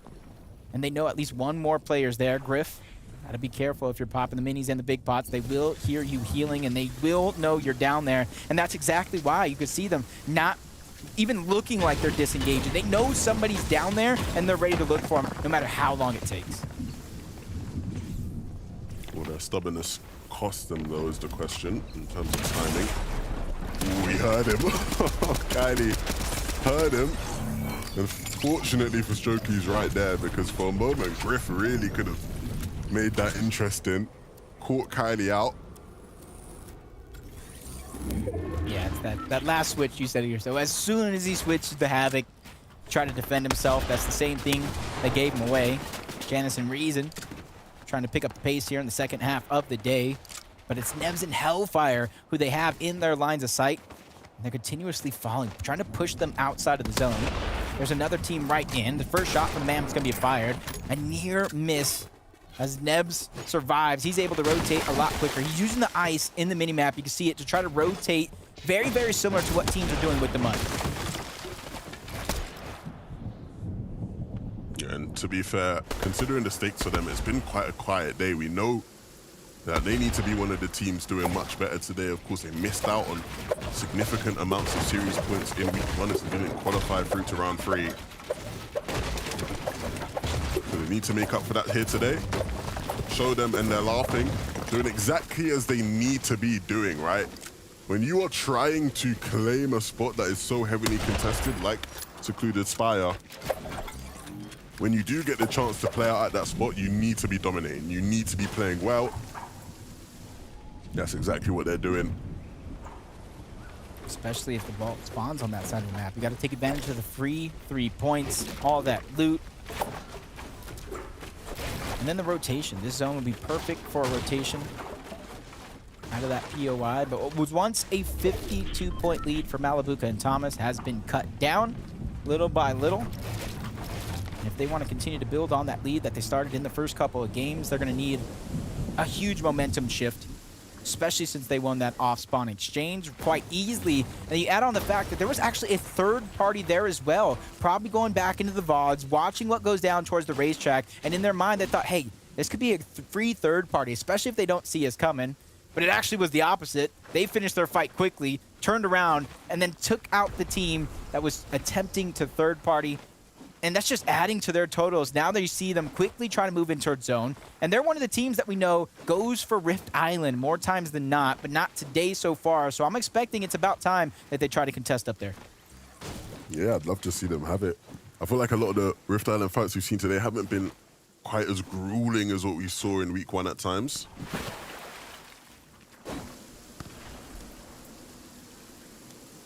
You see them just instantly trying to rotate across the map. They have some sort of blueprint or sense of where that zone is going to pull, and they're putting all their eggs in that basket. As we tune into Podesai and Snazy, who are getting their loot cache. Unfortunately, it isn't legendary, but judging by their loadout right now, it is definitely going to be a massive upgrade to what they currently possess.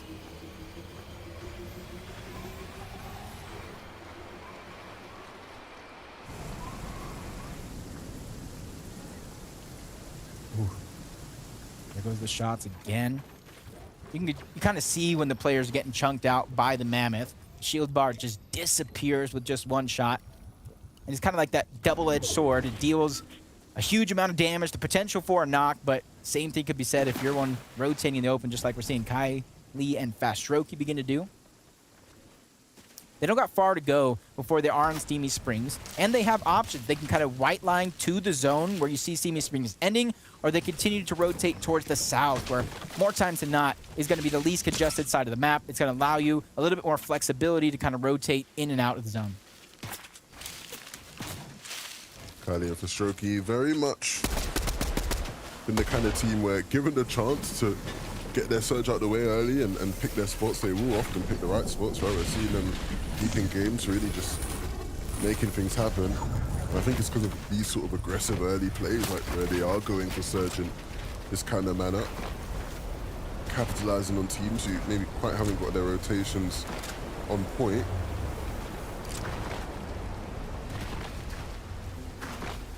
Clean and easy rotate. A lot of those teams that were already north rotated earlier on in this game, so it doesn't look as congested right now, but a lot of teams need to prepare. If it continues to pull towards the south side, it is going to get more and more congested, where a lot of the teams are going to stack up and not necessarily try to gatekeep, but that's just kind of what happens when so many teams are stacked up on that side of the zone, as Video and Mr. Savage are taking that rotation I was talking about early on. You just continue to go south, you go to the least congested part of the map, but it only really works if you're piled up on that storm surge damage, which I hope they are.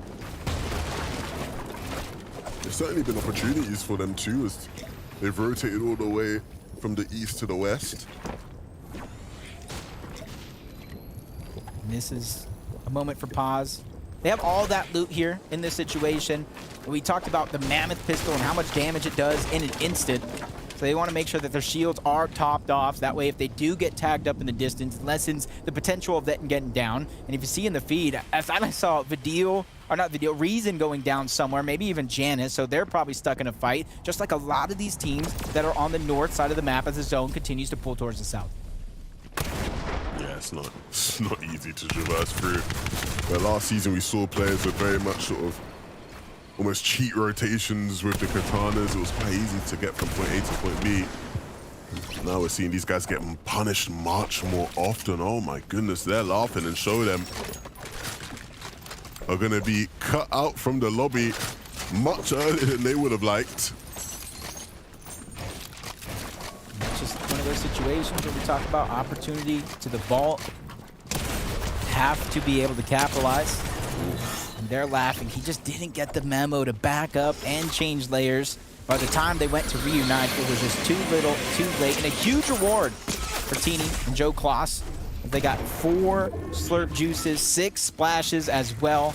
Not going to waste any time popping the first because he gets beamed trying to go up towards Rift Island. This is where the contest is going to come out. Teams, game after game, are realizing the valuable 15 points that is up for grabs and the loot at the top of Rift Island. Third-party shots coming in the distance. Joe Kloss got to be careful.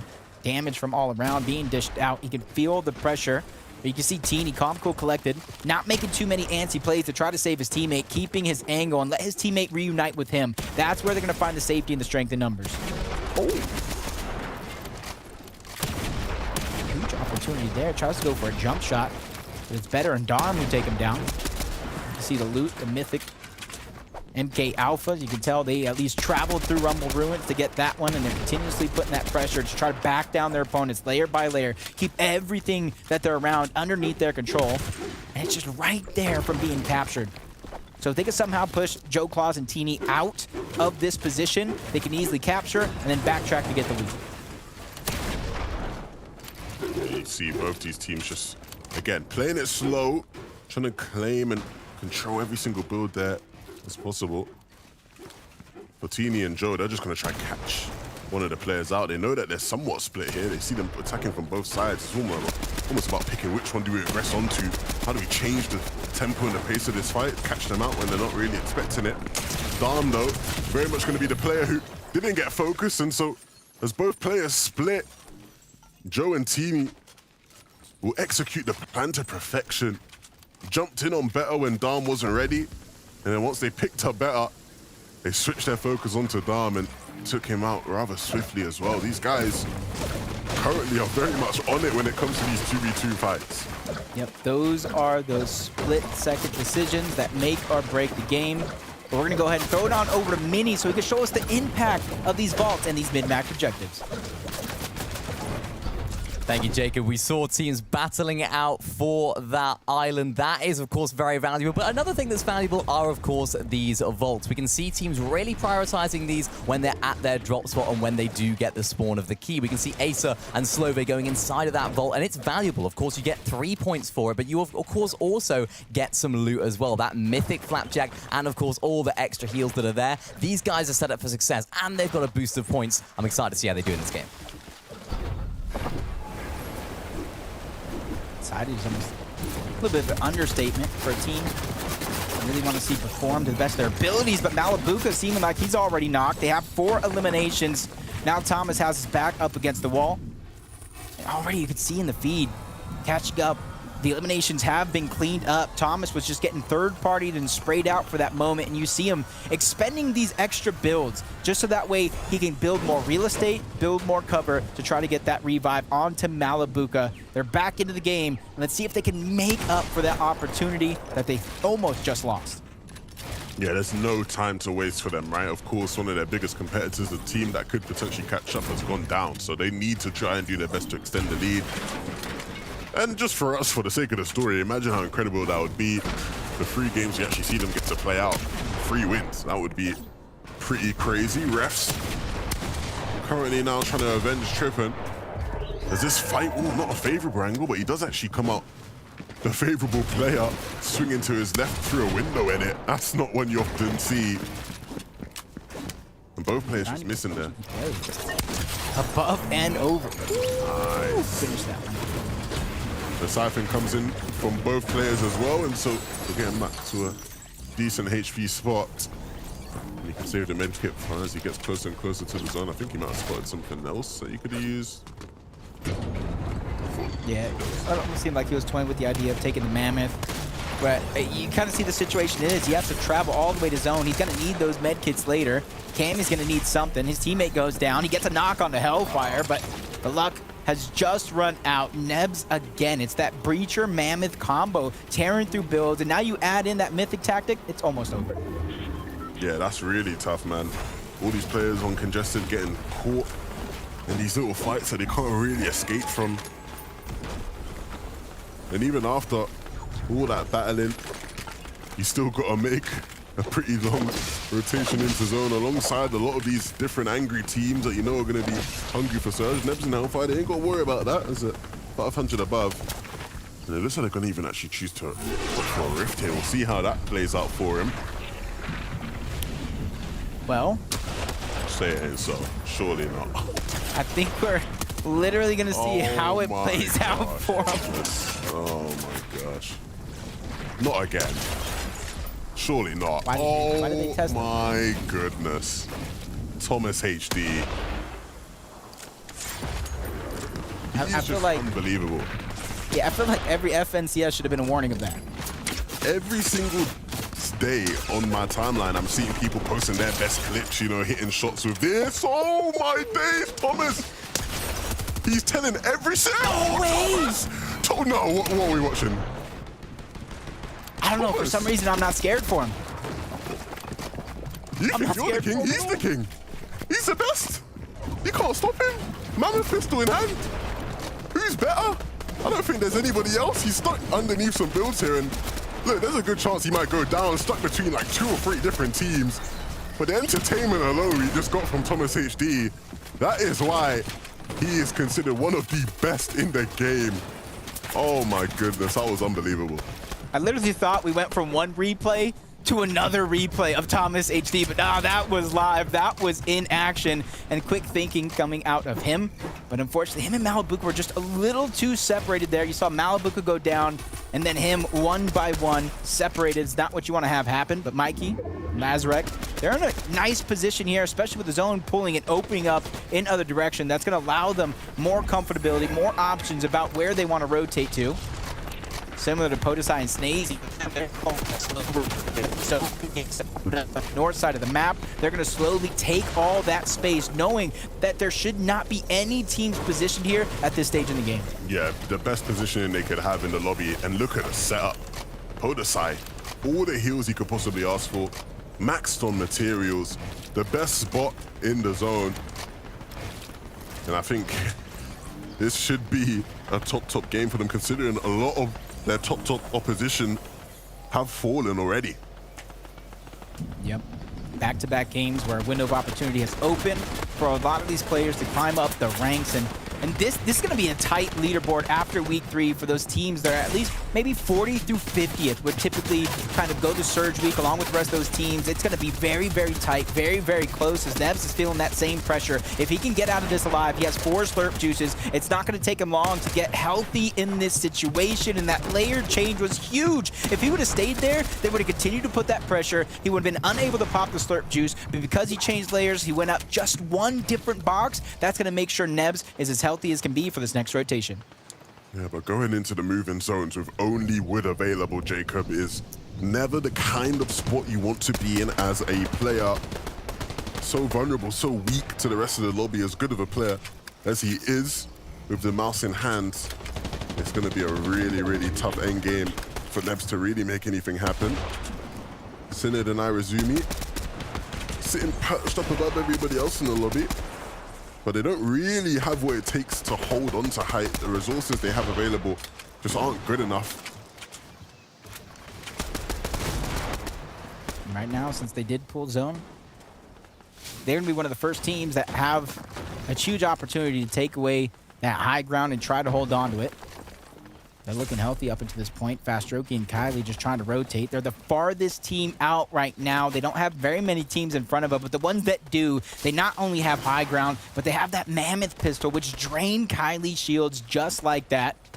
And it doesn't look like they have very many heals to get him back up to chip-top shape, so they're going to have to kind of think outside of the box. We know eventually a Siphon and a refresh is going to be in the back of their minds, but where are they going to be able to pick it up at?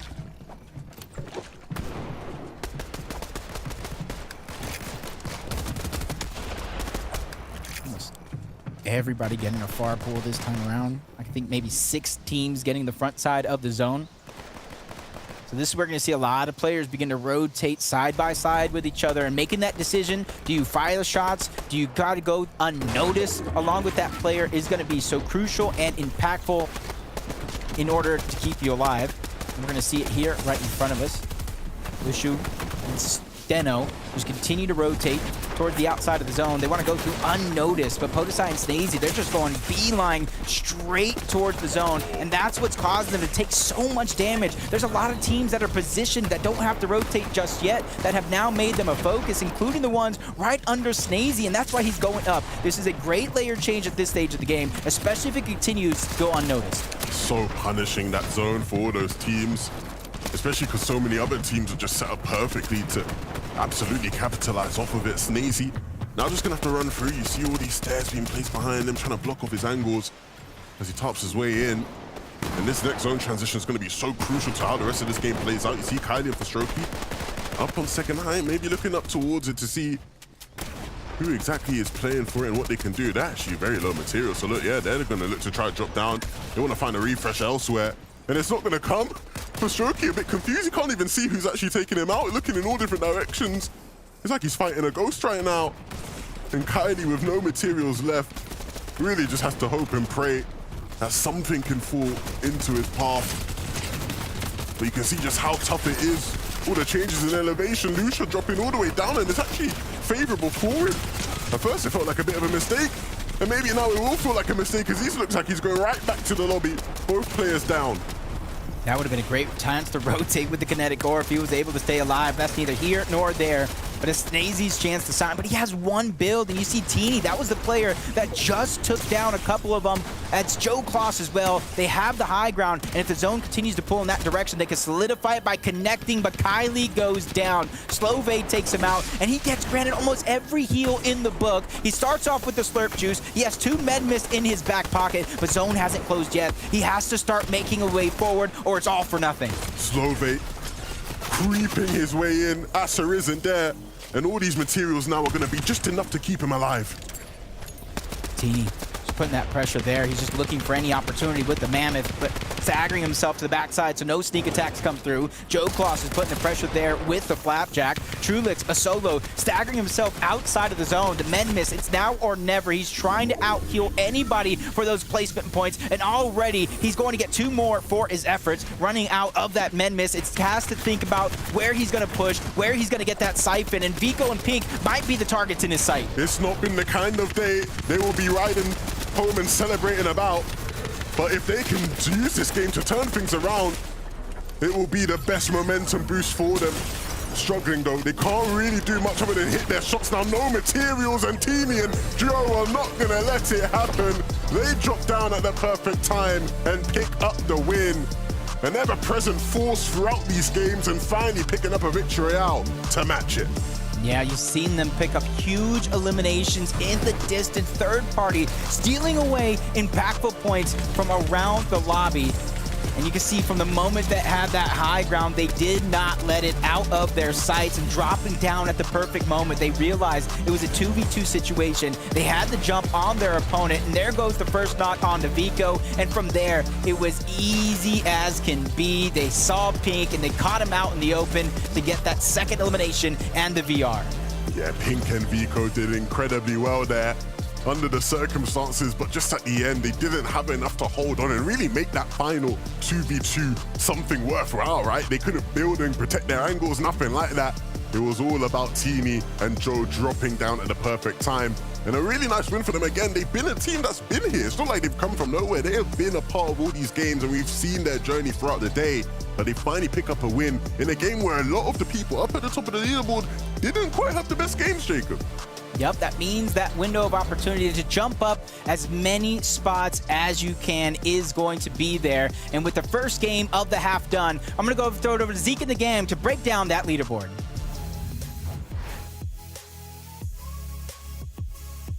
Listen, Vivid Taco, this one was a weird one, okay?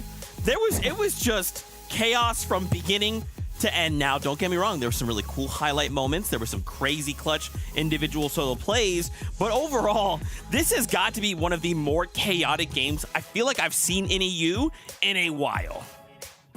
Yeah, I mean, Lurgon was popping off with all that chaos we're talking about. Meanwhile, Joe and Teeny are kind of just riding it out on the high ground, like Jacob had mentioned there. Once they got a hold of that high ground, nobody could even come close to contesting it for them. I feel like every other game that we've seen today, we've seen these little contests go for the high ground. But this was more like one of those week 1 style games where high ground was just able to ride it out and just build, you know, those flats and those cones, and that was it. Yeah, it's not even like Teeny and Joe had like all of the essential materials that you would necessarily want. I mean, they were running relatively low on builds there towards the very end. It's just that nobody else in the lobby has even close, like they don't even have a fraction of the builds necessary to try and begin even making that trek to tarp through into second height and then look up towards that ultimate high ground layer.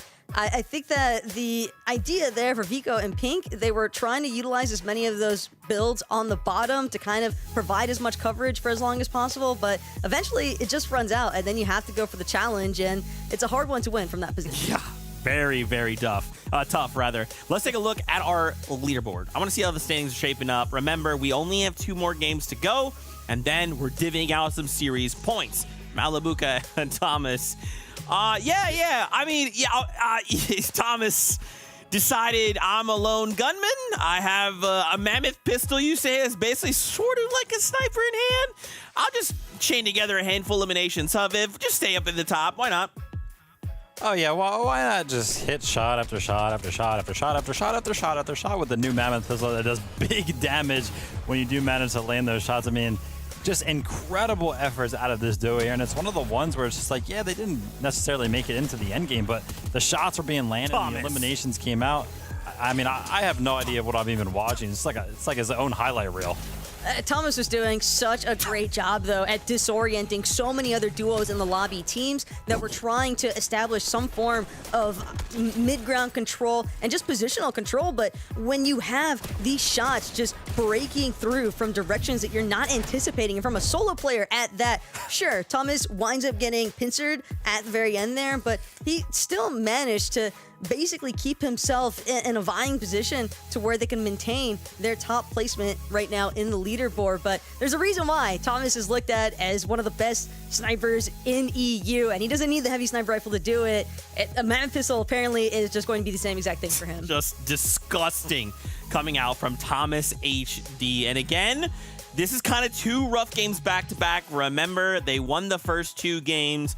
Kind of had 2 subpar games, have had some difficulties, but with 2 games left to go, I'm sure they can look to pick up some steam and close out strong. I did want to highlight this duo that just jumped up into second place there, Vask and Older. Suddenly, they're looking to contest. They're trying to say, Malabuka Thomas, look, we get it, you guys are nuts, but we would like a first place finish if possible. Yeah, very consistent team, actually. 3 top 10s for them already. That game was actually going to be their worst placing one so far with a 16th. So hopefully they can kind of return to form in game number 5. And I think they could definitely contest them in first place if Thomas and Malabuka have a tough rotation like they did in this one. I think a lot of it also just boiled down to the fact that these were some pretty brutal moving zones. The way that it started to pull back over shattered slabs, it can be very difficult to actually micromanage that shift in layers, and especially when a lot of it's just from the natural terrain that Shattered Slabs has to offer. But so many of these teams just doing everything in their power to try and make sure they don't get caught up in somebody else's box. Yeah, again, this no mobility meta, it is brutal, right? And for some of these duos, sometimes things go their way. They get that zone pop close by, they think it's fine.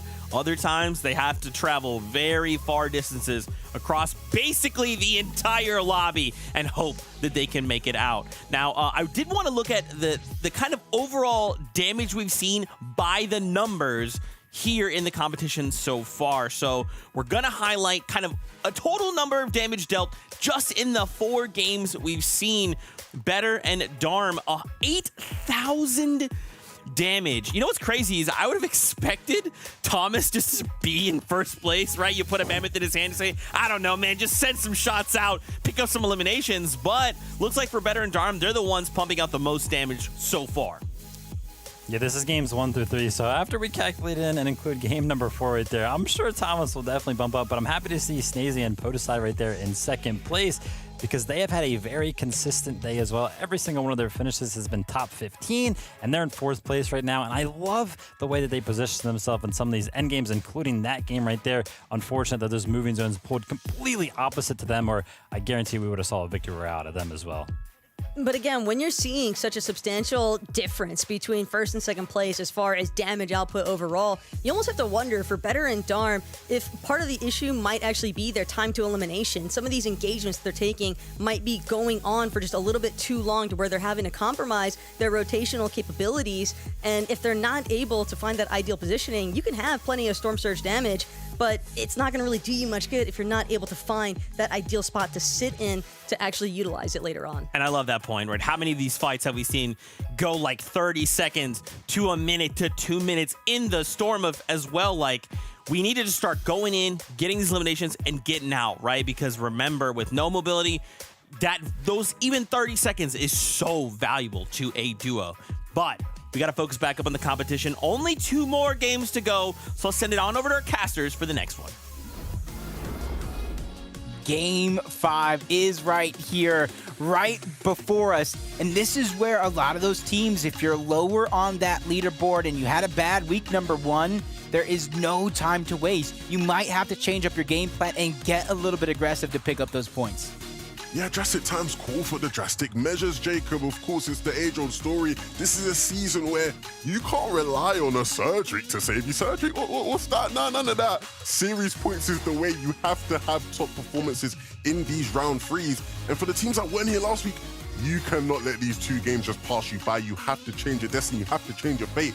And that change starts now. Yeah, especially for the early front runners on the day from games 1 through 3, going down early, hitting some speed bumps in the road. Those are opportunities, and vital opportunities at that you need to be able to take advantage of as a team, because you don't want to sit back, look at a low point game from one of our top leaders and realize you also had one of those low point games. So with game 5 and game number 6 even around the corner, it is a must for these teams to really pick up the pace. Are there any individuals that you're looking at that need to have a big game 5? I got my eyes on all the individuals. Let's jump right into game 5.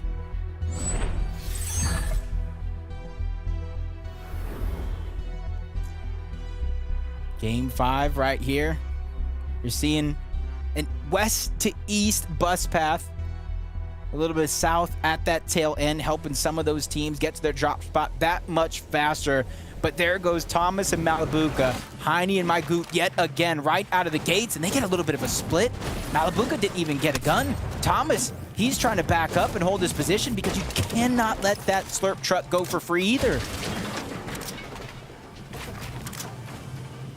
Continues, just hold on to his position, his height, while Malibuca's just hunting, but he has to go far to get any bit of weapon, which means they have to disengage. That slurp truck has gone on over. Now Thomas has to be on the hunt for shields of his own, especially if they're looking to take this fight, because Heine is stepping up to the plate. He's ready to hit it out of the park if you give him an opportunity. Yeah, they are hunting, but that might just leave a window, a gap for Malibuca to sneak in, and I think they were a bit cautious of it, so yeah, they won't continue to just run it down mid at Thomas. But it's interesting, right? It's rare that you see this fight sort of divulge into a disengage like this, especially with Malibuca and Thomas, right? They're rarely ever the guys to disengage in such a manner. That's got to be a different boost of confidence on the other side. Knowing, hey, you just backed off one of the best teams in the lobby, trying to build up that confidence, but you don't want to get too greedy. Simply don't want to bite off more than you can chew, especially going up against a team like this, and that's why you're seeing the continuous disengage. Nobody really taking the bull by the horns to try to fight this right out of the gates, especially with third parties looming around every other direction.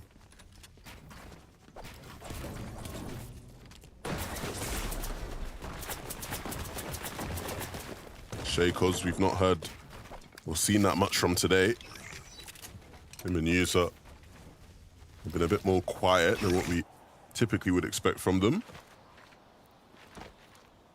But there are still 2 more games to try and turn that around. Shots in the distance as well. User and Shaykos have a decent footing here on the map, but when it comes to heals and getting themselves up into fighting shape, they need a little bit more. But luckily for them, that team that was just right around them began to disengage. Moneymaker as well, who is a solo. This is going to be a big game for some of these teams to try to put up as many points as possible. Doesn't matter how low you are on the leaderboard. Each position up that leaderboard grants you more and more series points added to your week 1 total. You add it to your week 3 total, and our top 50 teams in series points reach the grand finals.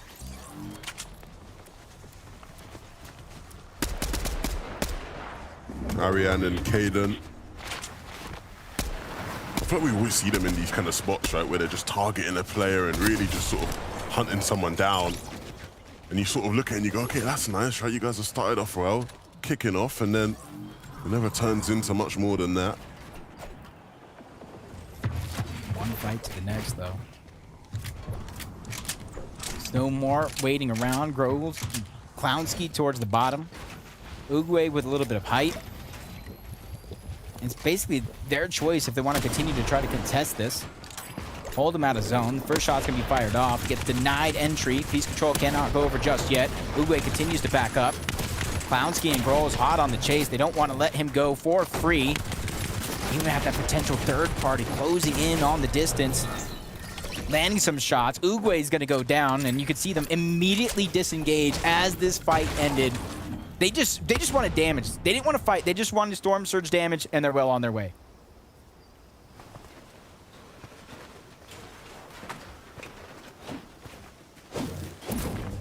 Thomas actually has more individual eliminations in FNCS Grand Finals than any other EU player. Absolutely astonishing from Thomas HD. I spoke to him recently, and I was saying to him, as much as he's not won that all-elusive FNCS, like, when you look at his consistency in competitive Fortnite history, there's nobody in EU that comes close to.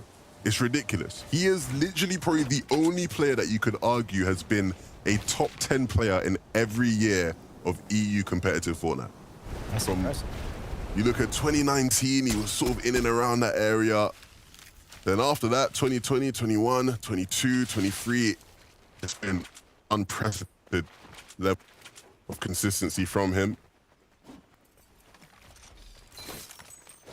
It's primarily impressive due to how much the meta actually changes season after season. The POIs change season after season, chapter after chapter. It's almost like you have to relearn crucial aspects of the game. So being able to stay on top for so long, just like you said, not many say they can do the same. And show them in their laughing. Their new drop spot here is going to be, I wouldn't say contested out of the gates, but contested for now by Merstash and Tayson. And there's no hiding because their laughing has the key, so they're always going to know where he's positioned at. As Merstash begins to put down the early damage onto the build, just trying to break through. And there goes a huge shot from the side. Hide on Bush with a sneak attack to land 140 damage on Show Them. Give him the advantage here in this fight. Yeah, this is nice to begin things. But whoa! Hide on Bush! Oh my goodness! Nah. Oh man, I praise this guy too much, and so I don't want people to go 11's glazing again. But are you kidding me? What have we just seen? Nah, I think anybody's a fan of a play like this. He turned. I mean, come on. Like, what are we doing here? What are we doing here? They've not been having the best day. Hide on Bush and Mustache. It's actually been a pretty torrid day by their standards. They've not been getting along. They've been arguing, Jacob. In fact, so much so, they literally played a couple games with like just no comms. They've just both were muted up, not even talking to each other, just playing. That's how bad it was getting today. Hopefully in the second half, or last two games, they can make up for it. In my head, I'm thinking, you know, what duo, what couple doesn't face adversity within their own team? They fix it. They become stronger at the end. Just in a weekly finals, that's where it becomes a little question. See Thomas just trying to sneak his way in. Heine's already down. This is a fight right out of the gates. I don't know if it counts as off of drop, but there you go. Thomas and Malabuka looking like they already have one elimination. Lucy and Steno take away the other, so split the points between the two. And it looks like they're doing the same with the loot.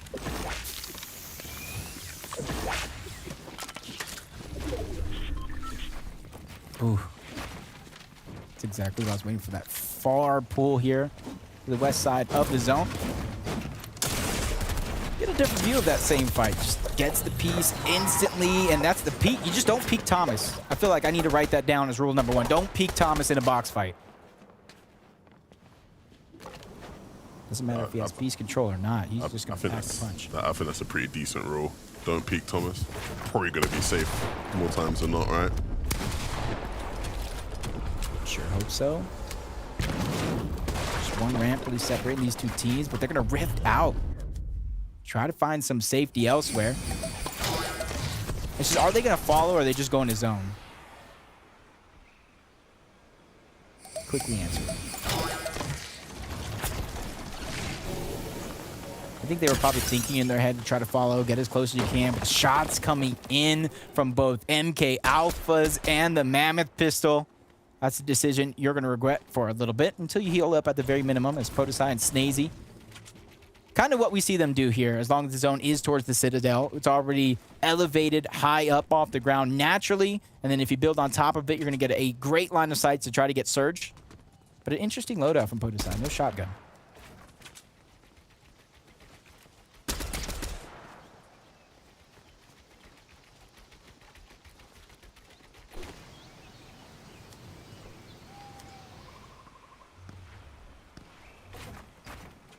From one side of the map from the other.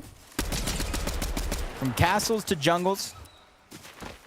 Savage and Vidil just toying outside of the zone for now. Savage just getting that much more damage for his Storm Surge totaled, but Vidil just oversteps his boundaries.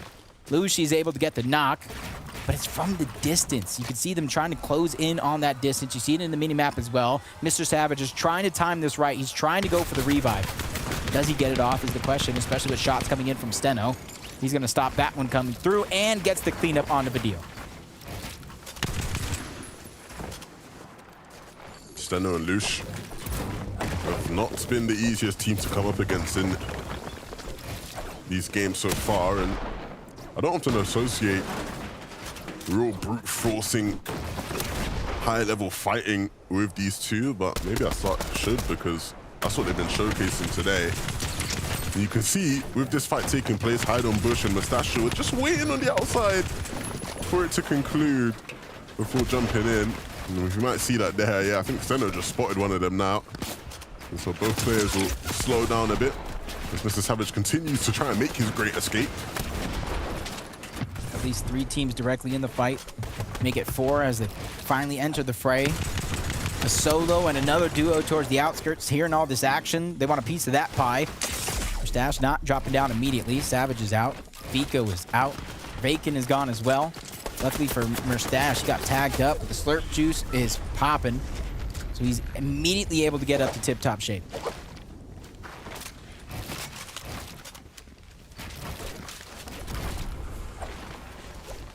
This is where with the fight breaking down, it's over just as quick as it started in a lot of these. You're seeing a lot of these players disengage. They don't want to continue to fight, especially while having to rotate to the next zone.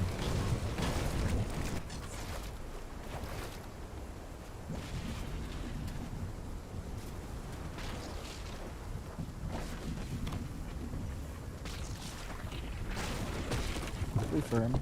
He has the exotic slap splashes. Get 30 HP instead of 15. Longer duration with your tactical sprint. You see he's on the hunt right now. It looks like he was going back for the reboot, but Shaco's going to beat him there. So we have a 1v1 with so much on the line other than just the elimination points, but a chance to get your teammate back into the game.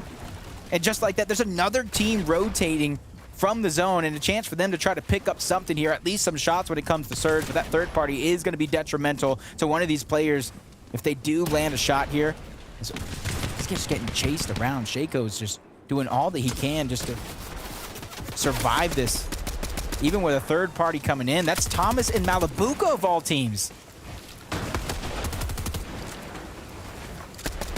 I don't know if they know it was him, but you notice as soon as they started pushing up, both of those players disengage. Older's gonna feel that one in the morning as Thomas continues his domination with the Mammoth pistol and the distance. I thought he was at least gonna go for the attempt there.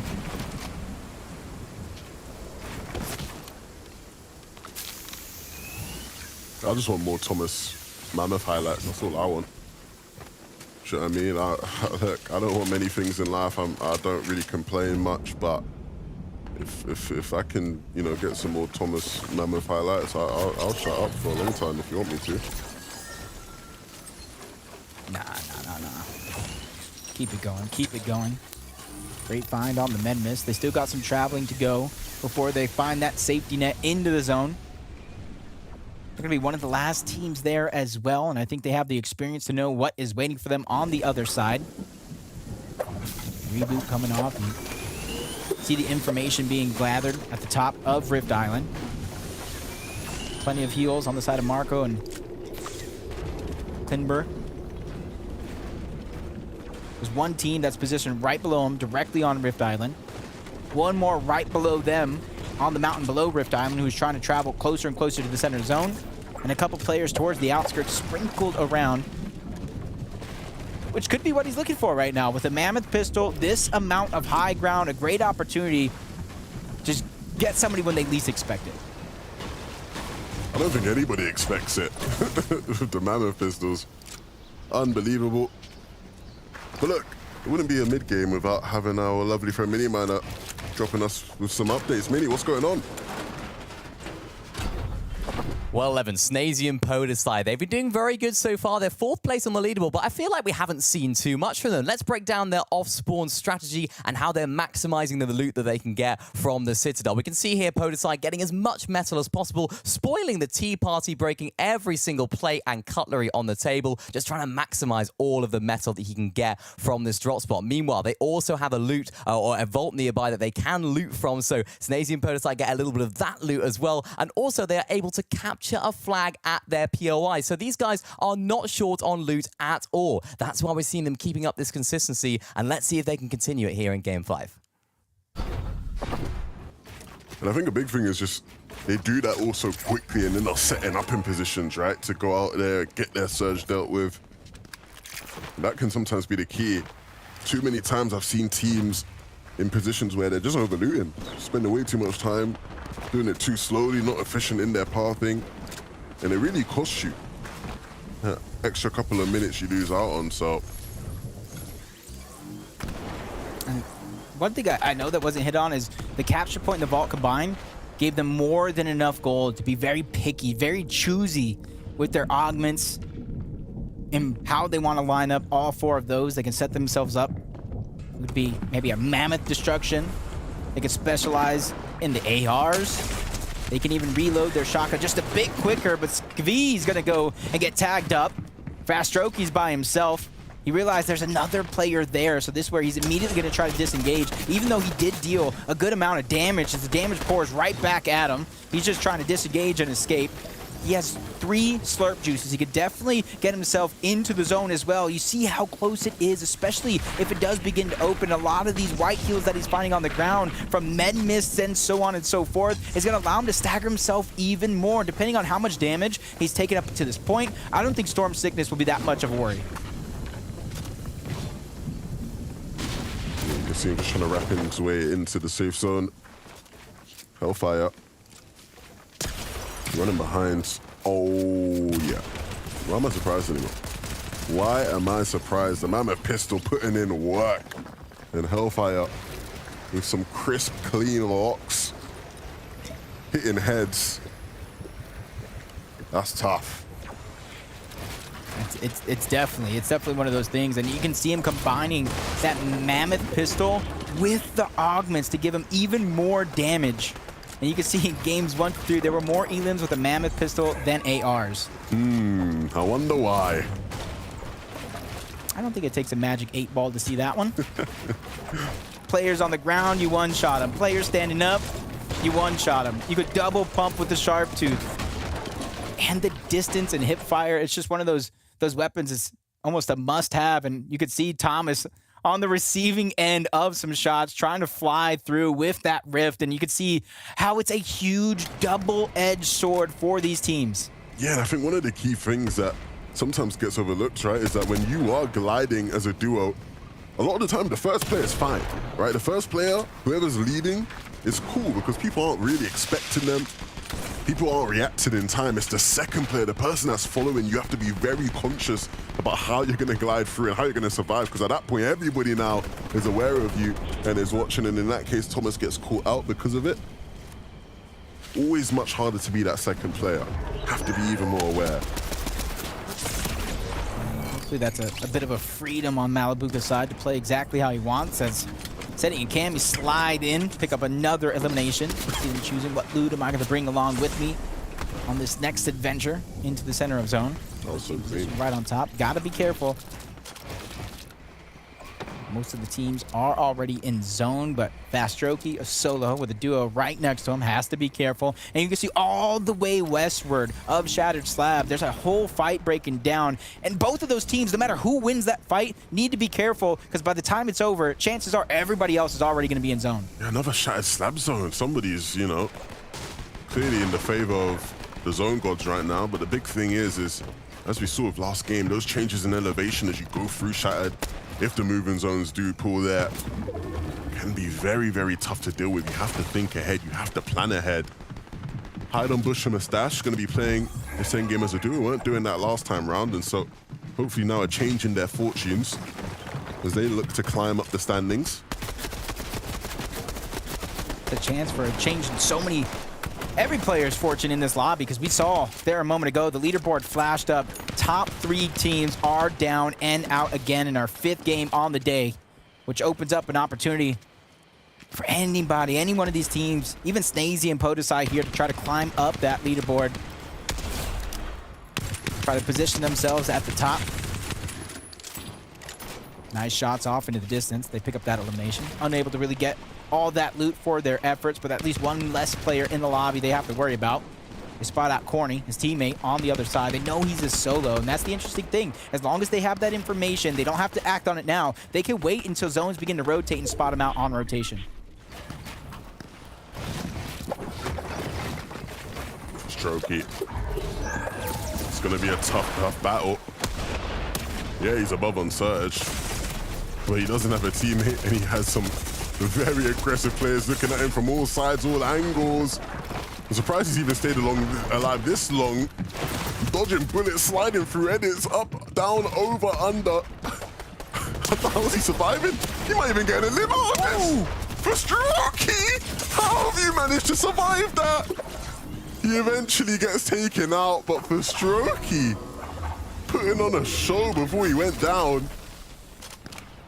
What a player. We're going to see that on social media probably a few times throughout the weekend, but take note of this. I talked about the top 3 teams being down. You include Fast Strokey, that's 4 of the top 5 teams are down, and then you continue to look down that leaderboard. Out of the top 7, there's only 1 team alive. It's Snazy and Podesai, and this is the game that can really climb them to the top of the leaderboards and give them momentum going into our 6th and final game. They could be the team to take it all when I think a lot of people were looking at some other names in this lobby, and that's why I love Fortnite for that reason. When you least expect, a lot of these players that are going under the radar become the top dogs. This is their chance. This is their moment. The others have allowed them to have this opportunity. No one to blame but themselves. They want to force their way up. Seti and Cammy are always going to be a presence in these kind of games, and the setup looks really nice for them. The zone pull isn't too bad. And you know exactly what they want to try and do. Stick to those higher layers. Look to see if they can disrupt height a bit. If it's there to be taken, they will definitely take it. But more often than not, we see them moving through, claiming those low ground layers and just absolutely bullying enemy solos that are scuffed down there.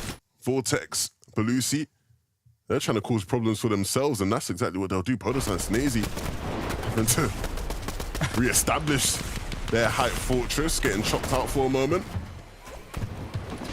They even saved some builds from crashing and falling down to the low ground when it all got chopped.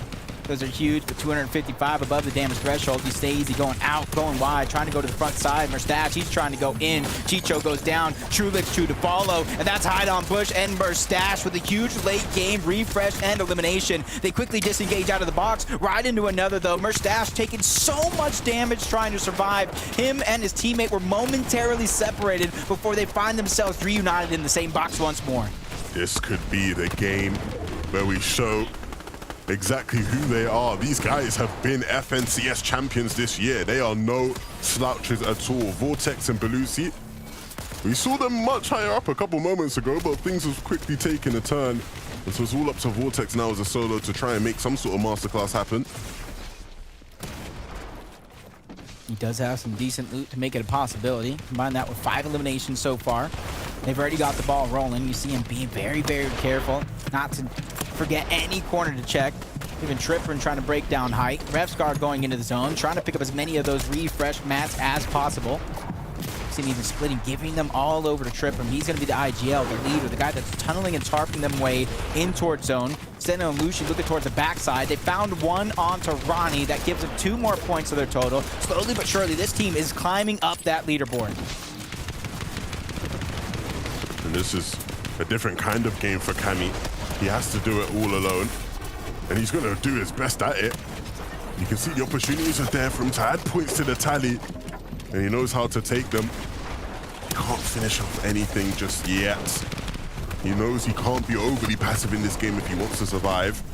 Snazy, Podesai up in the sky, and they're holding on good. Great use of the glider redeployed by Cammy.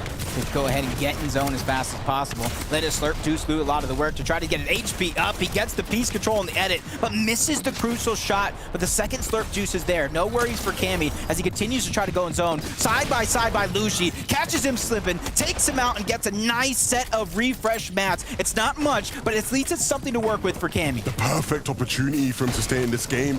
Steno's going to be wondering what on earth has just happened. Cammy now, he's going for the other duo partner. He's not going to let them survive. More piece control from him, trying to be attempted, but he'll just rely on the aim, rely on the AR, and it will pay off.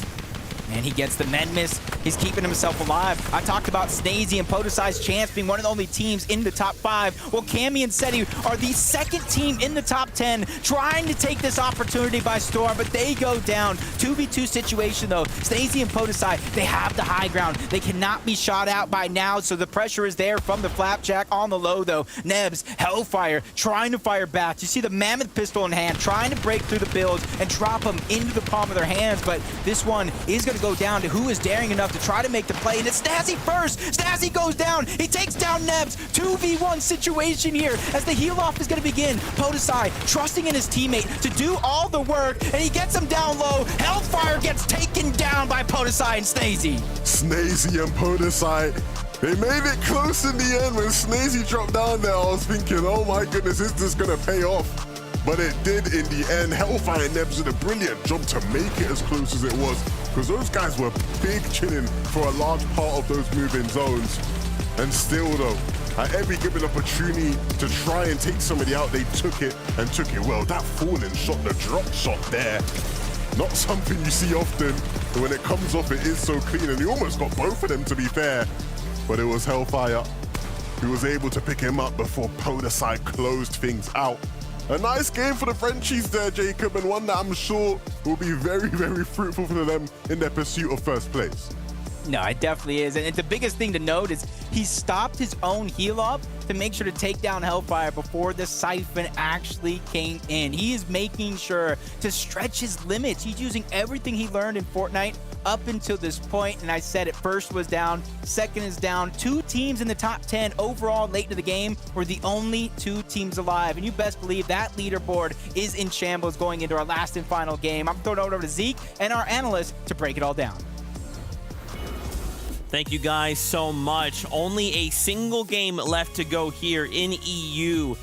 And man, it has been a wild one to say the very least. Once again, our teams in first and second place have gone down. This means everyone else can try and make plays, can try and catch up.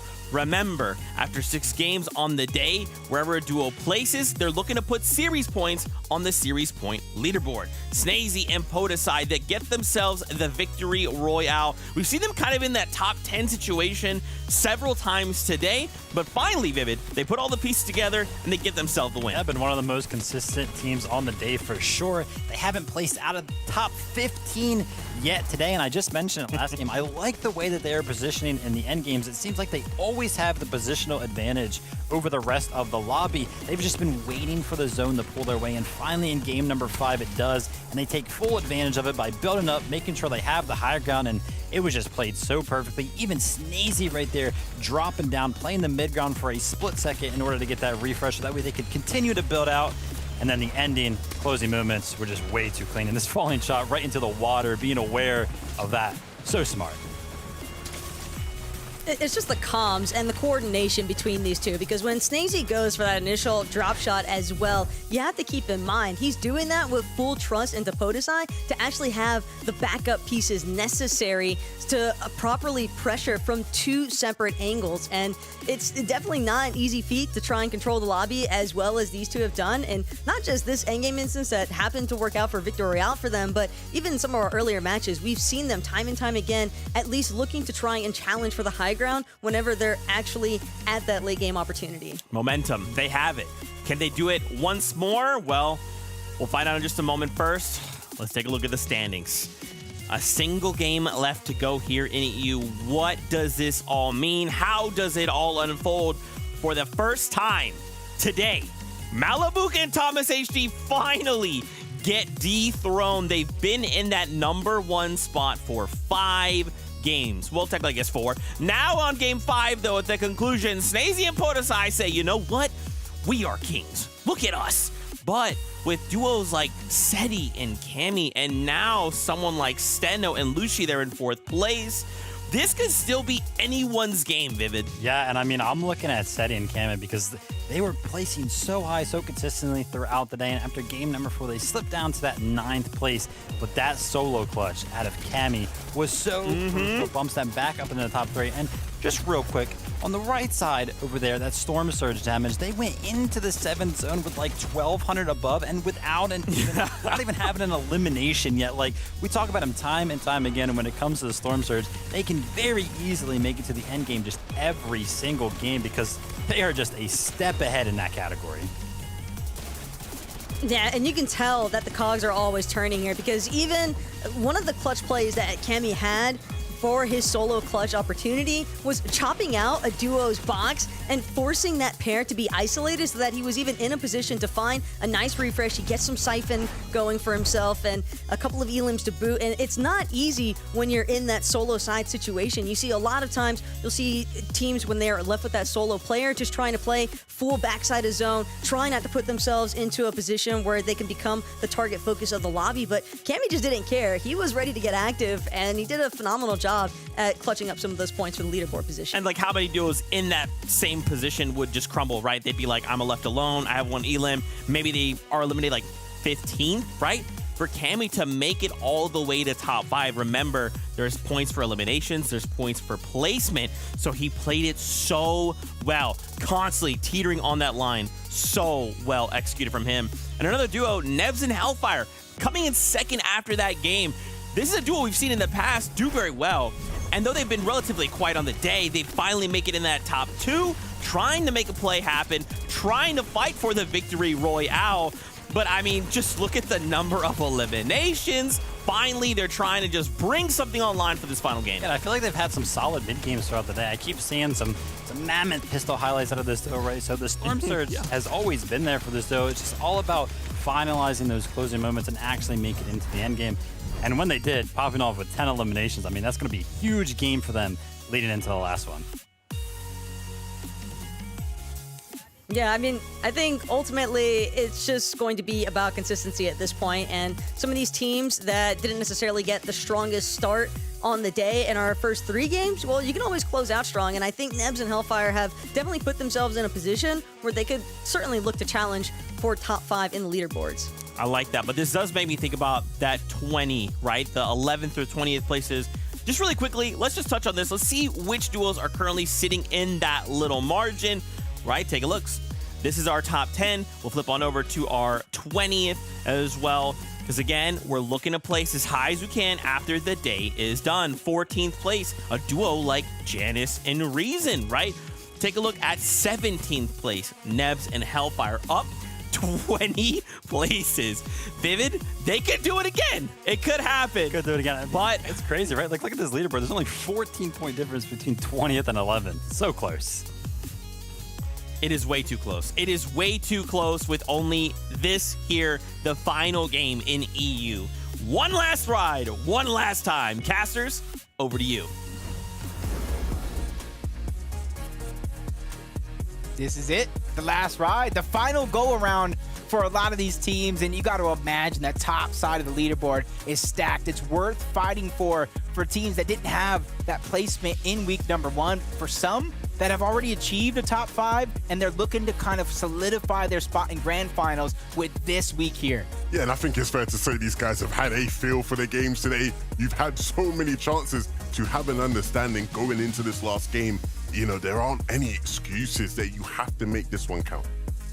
Yeah, it's all or nothing in this last and final moments. And we're going to see a lot of teams change up their game plan from very, very early on. We're going to see a lot of aggression right out of the gates into maybe a slow and style game plan into those final moments to take it all. So everybody needs to scavenge around. You're going to see some players caught out of position and players taking advantage. But the last game of the day starts right now.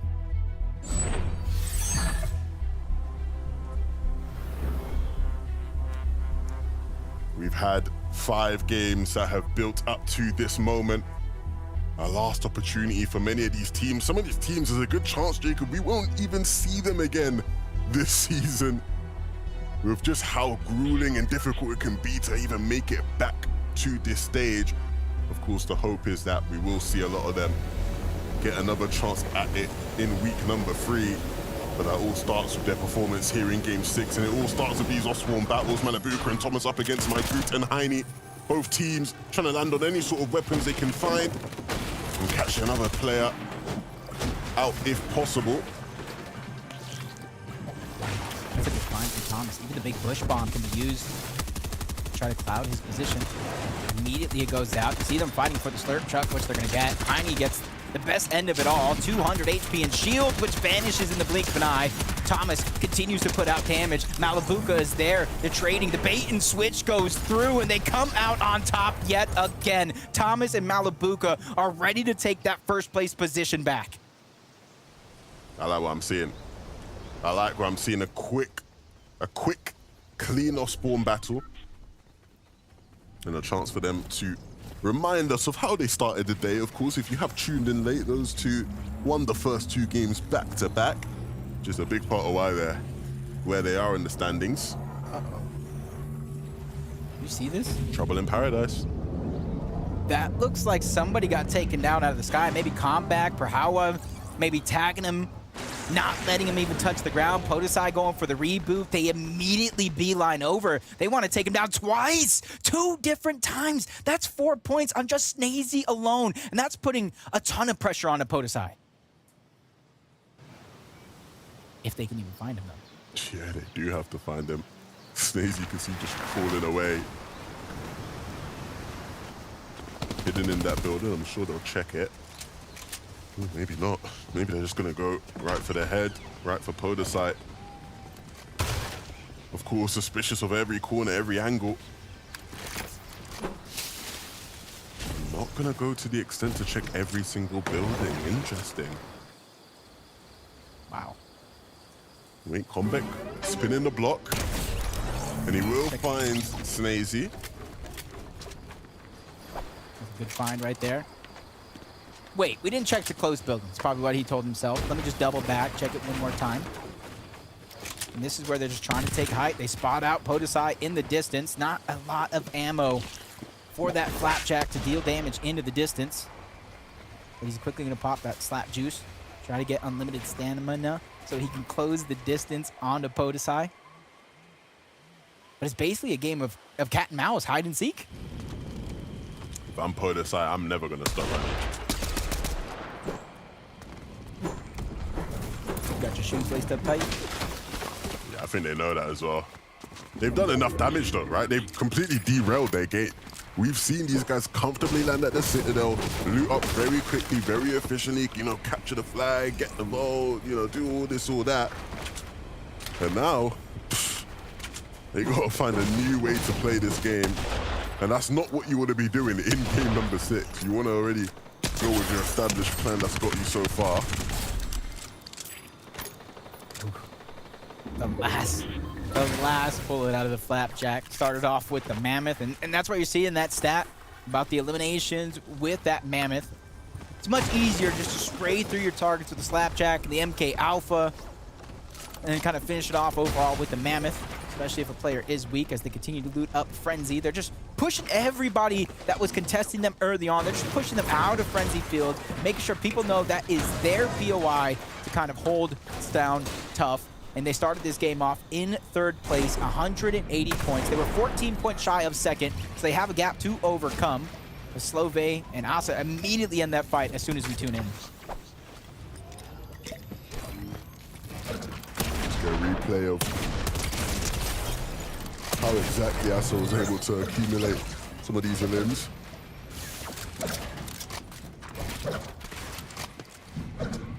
Start for them. It's all about those series points here. Even if you realize like it's a 100-point deficit to try to take first, you want to gather as many as possible. The late rift to try to get himself out of a tough spot. Volko's going to go down. You can see him going right back to the scene to try to get that loot. Third party coming in, Hellfire. Just taking so much damage, being backed up against the wall. Luckily for him, though, Nebs is right there, and they have the potential rift as like a get-out-of-jail-free card trick underneath their sleeve.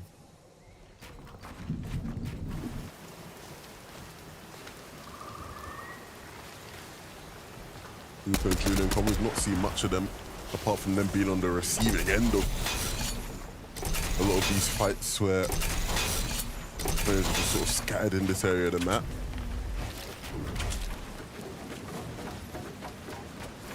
It's like he's begging for somebody to spot him out, shoot in that direction.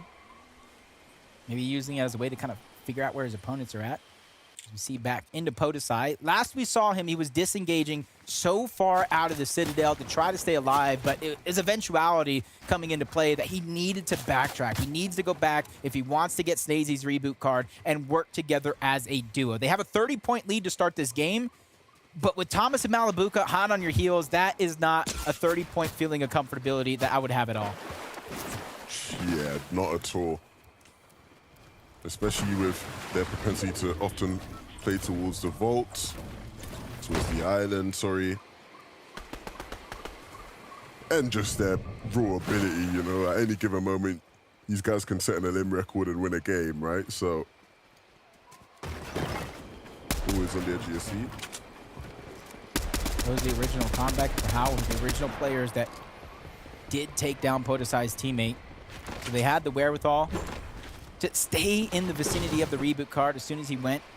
Try to get it. You see them close in on the distance, but Podesai is too sneaky. He's just a little bit too quick. He was able to disengage, and depending on where the zone pulls, this side of the map might be one of the least congested, and there might be a high probability of that reboot card getting off yet again. He's already done it twice. Third time might be the charm.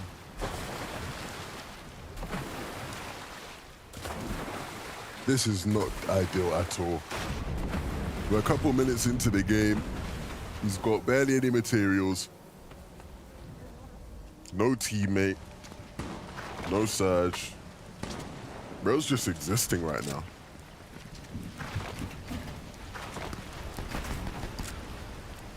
At least he's still alive. At least he's still alive. At least he's existing on the map. That's one of the biggest things that you got to give him Just swung away from the island, mate. He could easily be watching in Legends Landing along with the rest of us if that one did go sideways, but knowing when and where to abandon your teammate, it's huge. It keeps you alive. It gets you that chance to go back for the reboot card. But what he does from there on out, because now not only do they know he's there, they know what direction that reboot is, so they wanted to go push and try to take out Snazy for a third time. That is there, but they're laughing and show them. They're just going to continue to move in towards the zone. They got themselves a possibility at legendary loot thanks to that weapons cache. Yeah, that's not bad at all. But will they get it for free? Of course, they're very aware that Vasque is around the corner.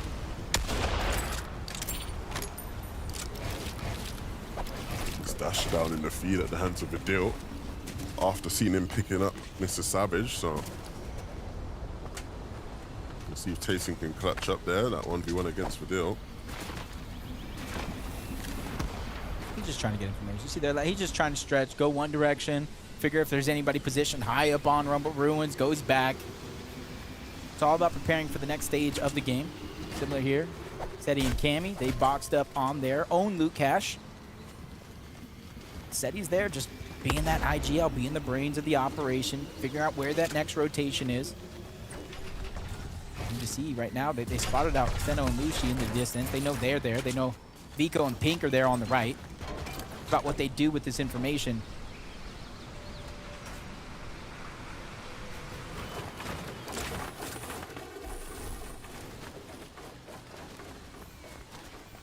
Seeing both sides of that action.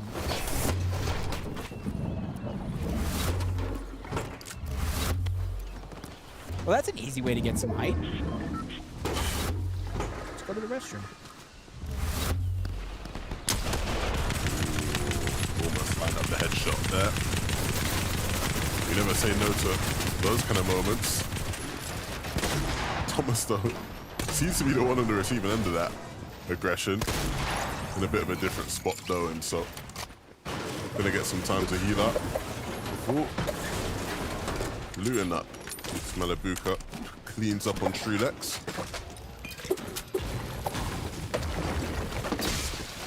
This is what Thomas has been doing almost all day long, and you see him going in, using the big pots.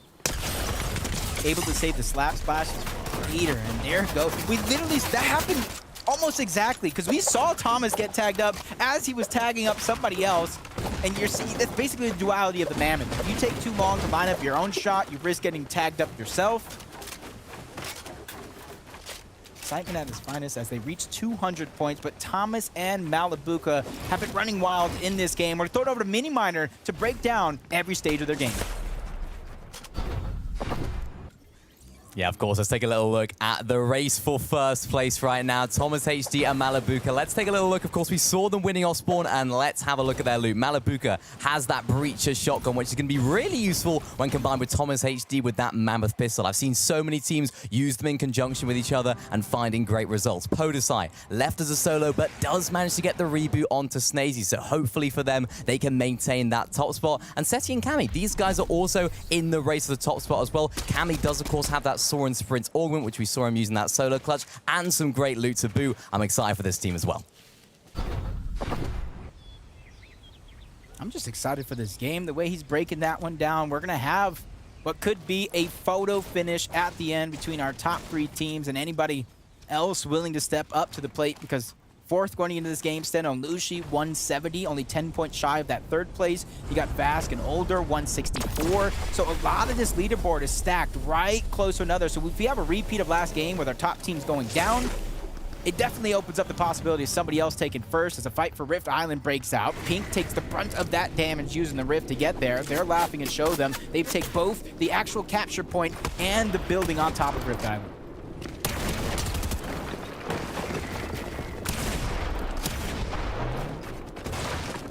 Great eye there from their laughing. Spot Pink trying to make that rotation late. Pounces on him to deal a good amount of damage. He needs to be able to solidify some time here for show them to try to heal. He did more than enough. Slurp Juice is now active. You see they're laughing, popping the big pot as well. Pink peeking through the cone. Information in this fight is huge, especially with third parties coming in to try to cause even more chaos. That's a 15-point potential for this mid-map objective and all that loot that so many players are beginning to just scrounge for. They want to climb up the leaderboard as quick as possible in these final moments. Yeah, that swing is huge. That's why they all desperately want it so bad, especially in this last game where having the opportunity for points is so vital.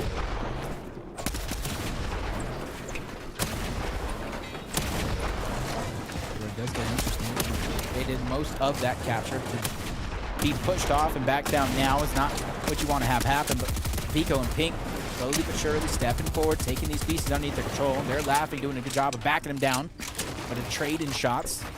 They're laughing and show them are going to have the advantage for now as they continue to try to push down Vico and Pink back. Since it is about halfway captured at the very minimum, they need to continue to play hot potato. Yeah, and these are the kind of moments where I want to see Vico show his worth and his value to the team, right? Create that opening, create that separation, hit that shot, get that piece control that really changes the tide of the fight. Right, that's where we see Vico excel. That's where he needs to develop his game. See him now trying to find a different angle. He needs to be careful because what's a player just in front of him? I don't even realize. I don't know if he noticed it. Other players looking to jump in and get involved in this fighting. Pink still the one though, trying to be the main aggressor here. And if he's not careful, he might get caught out. Vico needs to make a play, and soon, you'd think. Soon is the right word. You see Zone pulling away from Rift Island. Some time is now going to be limited for these guys to try to continue to fight for it without taking too much damage to Storm. But as you continue to look, so many teams on the outskirts of Rift Island, below Rift Island. If they hear too much damage and they look to feed a players going down, that could be an opportunity to the third party. But Pink is doing a good job of not backing down. Doesn't matter what angles they're being taken from show them, and they're laughing. But they're just up and ready for the challenge. You can see them separated. Vico on the low ground, Pink on the high ground. The multiple angles have just proven to be a little bit too tricky. They're laughing and show them not finding their confidence just yet, but I might have spoke too soon as he tries to bull rush in. Pink sees that one coming, lands a great shot to trade off. There's a couple of missed opportunities from their laughing that is keeping him on the back foot. But Pink doing an excellent job of displaying that even though he is the IGL, he does have ability in box fights to apply pressure and hold people off, giving room for Vico to try and make a play here, handling both players. We might just see it now. Vico trying to get in, taps on the wall, and they're instantly aware of it. But the zone coming in really does sort of change the dynamic of this fight when it comes to the timing. And all those other teams and say, hey, you're distracted. Let me use this launch pad. Let me just get out of here. You guys can continue fighting for it, and I'll go my own merry way. But a lot of this mid-layer control still going over to their laughing and show them. Just Pink and Vico not wanting to give up the potential 15 points and all that loot. 155 on the side of their laughing and show them. So this could be a difference maker for their laughing and show them that 15-point jump. That'll put him contention for that top 3. But Podosai goes down. Podosai's gone. Stacy's by himself. 11 HP. He's trying to stay alive, but that's Trexer on the other side. Hydro's already down, so it is a 1v1 situation. And they're one of the only teams in zone as well. With very few heals on to Snazzy, the timing is right for Trexer. But it does look like he has options. He can either play aggressive, try to back down Snazy, or bait out that revive as the shots continue to get fired off and traded between the two. But Snazy, he has no shields to regain here in this situation, so he has to be very, very careful how he approaches and continues to aggress on a Trexer. This is so tough. That first place position slowly slipping out of his fingers, and he's desperately trying to keep the dream alive. Now or never. 30-point lead. With the amount of destructible players in this lobby, I'm not sure it'll hold, but Snazy goes down. I might not be sure, but they have their fingers crossed that 224 points. Hold on. They're going to be praying that everybody below them slowly but surely gets out of this lobby, because now it's Malibuca and Thomas for the taking. Yeah, and I'll be real. It does not look like something they're going to be able to hold on to. 24 points in the rest of this game for Malibuca and Thomas. That's easy. That's barbecue chicken for these guys. You'd think, at least. 3 limbs already so far on the day. Many more to be had. Vico and Pink on the Rift Island. Vico doing so well to get in and hits a big shot. Pink goes down. And Vico was able to trade. So, again, I said I want to see him taking charge in those fights, and he did well to make sure he closed things out. Stayed cool and calm. And now with both of these guys up, all that loot, and a chance to continue to play this game out, things are looking on the up for these two. That's a huge win. You get the points. Get like a free rotation towards the zone. See him kind of landing on the tail end, but Lucy and Steno go down as well. Top teams beginning to fall very, very early on. Those cascading placement points have not begun to set in just yet. Shimoki and Wheat feeling the pressure that they once put on somebody else.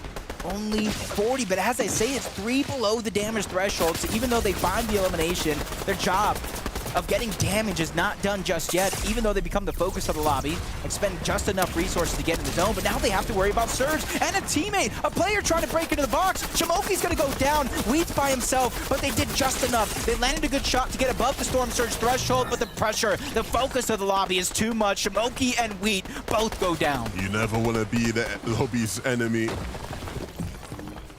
Always a tough spot to be in when you have that much pressure coming in from so many different angles and a limited amount of builds.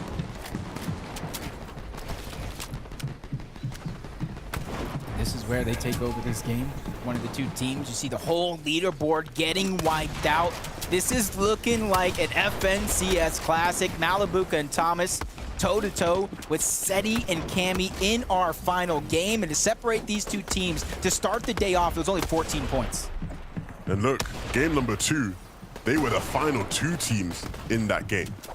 They've literally gone head-to-head for a victory earlier today. And now it could be head-to-head for the victory overall at the end of the 6 games. Let's not get too ahead of ourselves. Both teams still have a long way to go. And there's still 46 other teams that stand in their way from being able to do that.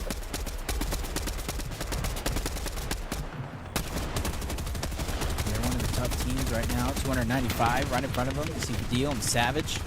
They're not in zone just yet, as it is going to pull far away. Refsguard and Triprin, they have that slow side, but if they didn't get that zone pull, it's going to be hard for them to go up and over the mountain. Yep, they not only have to go up and over the mountain, they have to go across a little river to make it there. But Seti and Cammy, one of the front runners, 184 points.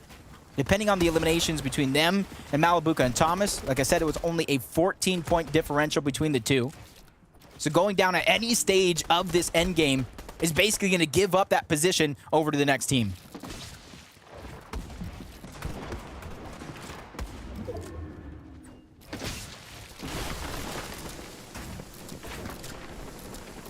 past Strokey and Kylie. They were another team at the top of the leaderboards.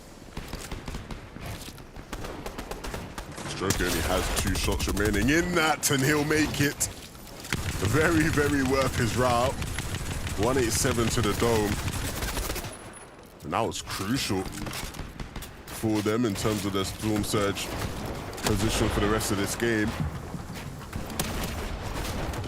They just immediately went up and boxed right next to him. Janice and Reason. They're just trying to reunite with each other. 99 above the damage threshold. You can see a lot of teams and players not having that same style of game, and it's not as easily able to gather that Storm Surge. The video takes down Julian. Him and Savage still doing a good job.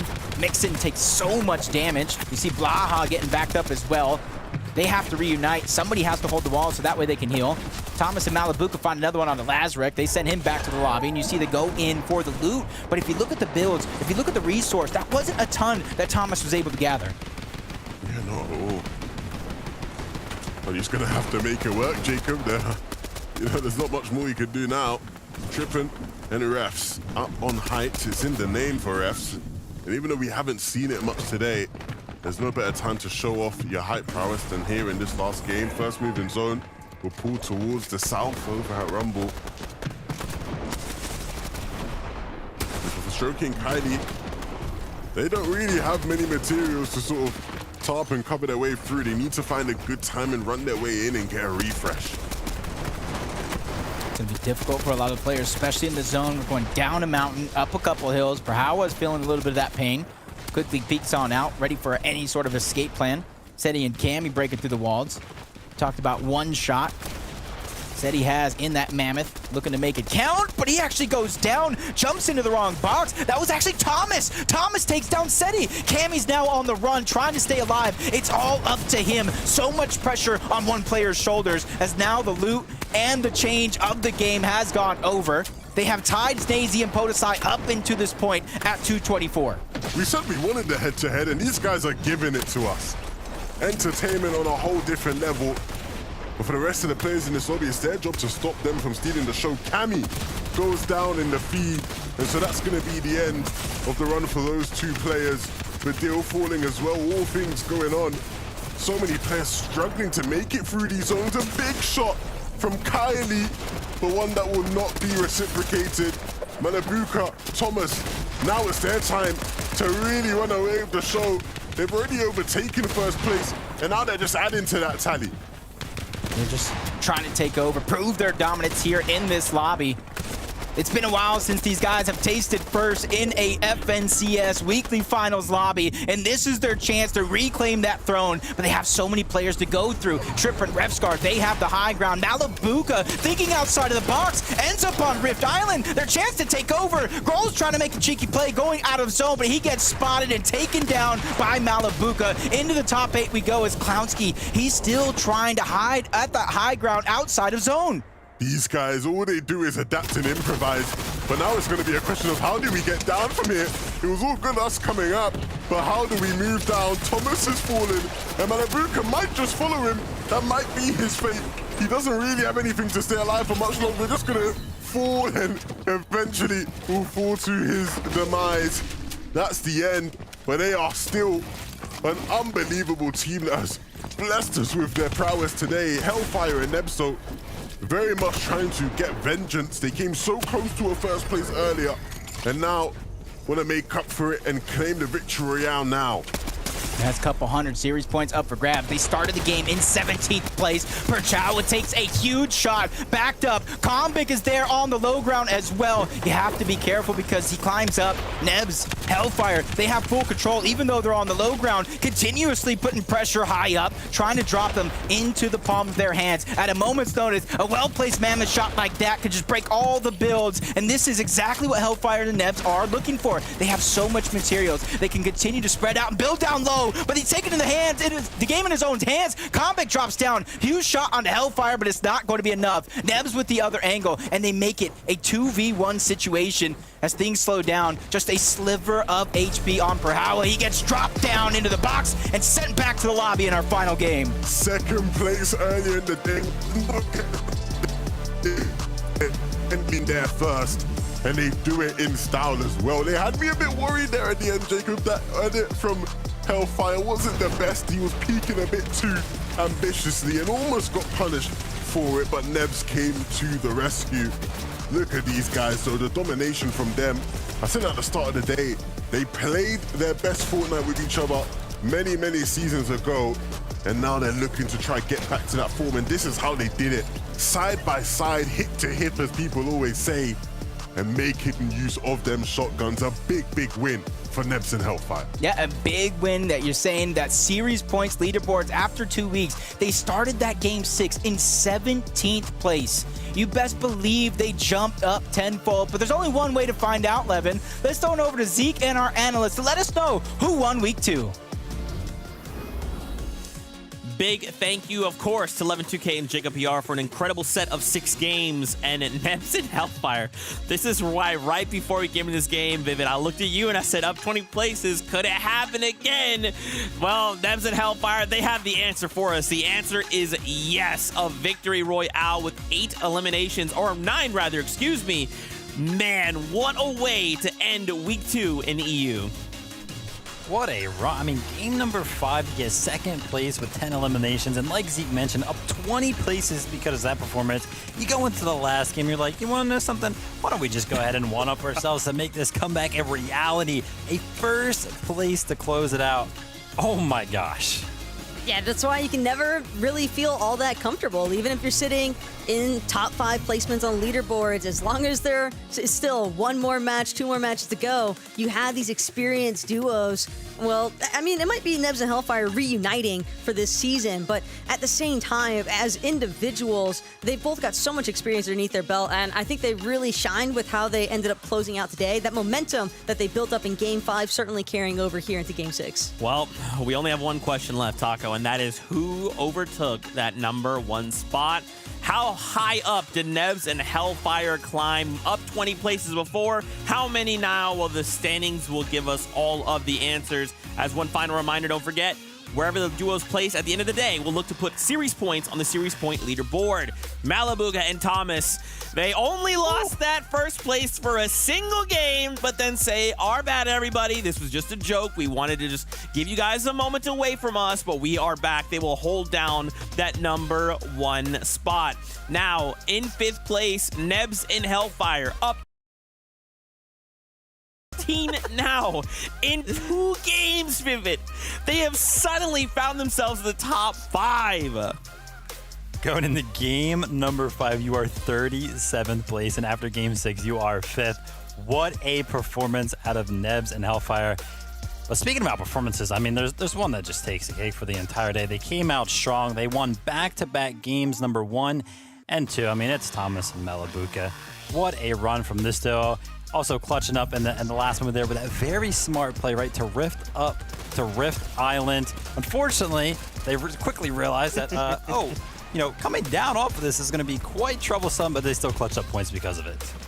And even from the very beginning, where we noticed that Thomas and Malabuka were going to be initially contested at their draw spot, it's just an area that they're all too familiar with, and pressure is just seemingly where they tend to exceed expectations. Their standard for how they actually choose to maneuver through these low and mid-ground layers, you would think that they are a single person with how well they're able to essentially connect their mindsets, but at the same time, Thomas Malabuka, I had to give him a shout out as well for this play, that Hail Mary call at the very end too, to jump up onto the Rift Island. For a moment, it looked as though it was going to be one of the most promising plays of the game, but it's that innovation factor that you can never really count that duo out as far as a top 3 finish is concerned. Just imagine, right, if it had been like on one of those corners of Rift Island where they actually have the launch pads, it would have gone up, come back down. It would have been wild, but of course, still phenomenal play. And I can't wait to see more clips of just Thomas HD with the Mammoth pistol in hand, just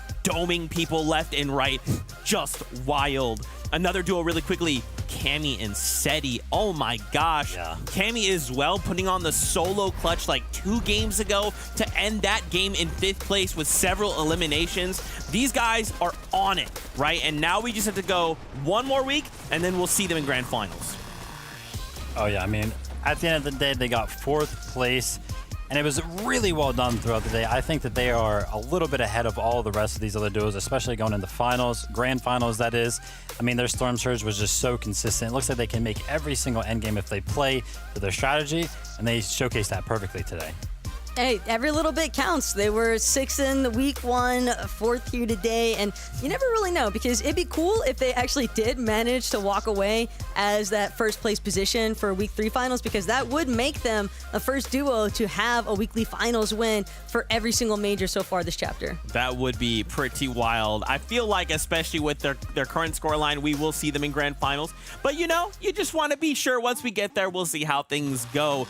Overall, I am very pleased with EU today. There have been a couple of weird games where things are just chaotic. There's only solos left, people going way too ham, but at the end of the day, after these 6 games, I'm happy. I feel like I've had everything that I could have wanted, Vivid. Yeah, I mean, I saw some great performances. I mean, we've talked about Seti and Kami, Thomas and Malibuka look like they are in form. I want to shout out Podesai and Snatesy because, you know, me looking at their positions in every single end game, which they consistently made it to, by the way, it just looks like they kind of were always like on this like dead side where they could just save so many materials throughout a lot of those end game rotations. So I'll be looking forward to their week 3 performance as well. Yeah, considering that there were 31 new duos essentially competing here in week 2 finals in comparison to week 1, that is a lot of makeup time that those 31 duos have essentially been able to accomplish. And now it's going to really come down to the wire as far as week 3 finals is concerned. These teams do not want to have to try and chance it. They want to be in grands. Absolutely. And of course, when is that? When is the last chance major? All of that? Well, we have a broadcast schedule for you all at home in case you're tuning in for the first time. You're like, hey, this was actually pretty cool. I want to check out more Fortnite. Well, take a look here. This is week number 2, and we're already wrapped up and done here. However, next week, we'll be back on August 5th for week number 3.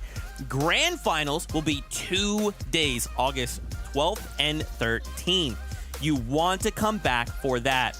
And then finally, key date here, August 20th, last chance major. That will be the final opportunity for a set number of duos to try and qualify for global championships. It is going to be wild. Now, of course, as I mentioned, global championships, maybe you're like, hey, what's that about? We have a special video for you guys. Check this out. This is the global championship. The best players in the world all battling it out. Insane matches already today. These are the moments that make these players championship material. One chance to make it happen, and they take it by force. It is going to be absolutely insane.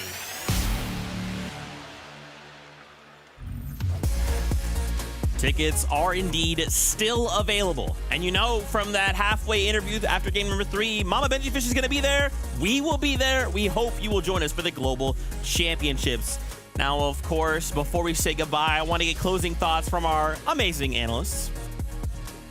Well, number 1, top of the list for me is going to be that the Mammoth pistol is very, very strong. And second on the list is that Thomas with the Mammoth pistol is also very, very strong. Look, we saw some real highlight moments from a lot of individuals today as far as that Mammoth pistol is concerned, but looking towards North America now to see whether or not they can keep it popping with the Mammoth pistol highlights. I mean, anybody catching Twitter saw Reet with a nice little trick shot, so curious to see what NA does with this new weapon. That's right. North America will take the stage tomorrow, so if you didn't want to wait till next week to watch more action in EU, come back tomorrow. North America, 6 games there as well. As always, don't forget, Legends Landing is a great place to go. And of course, thank you to all of our incredible team, our analysts, our casters, and we hope to see y'all tomorrow. And don't forget, as always, we love you, keep yourself safe, and we'll see you on the Battle Bus.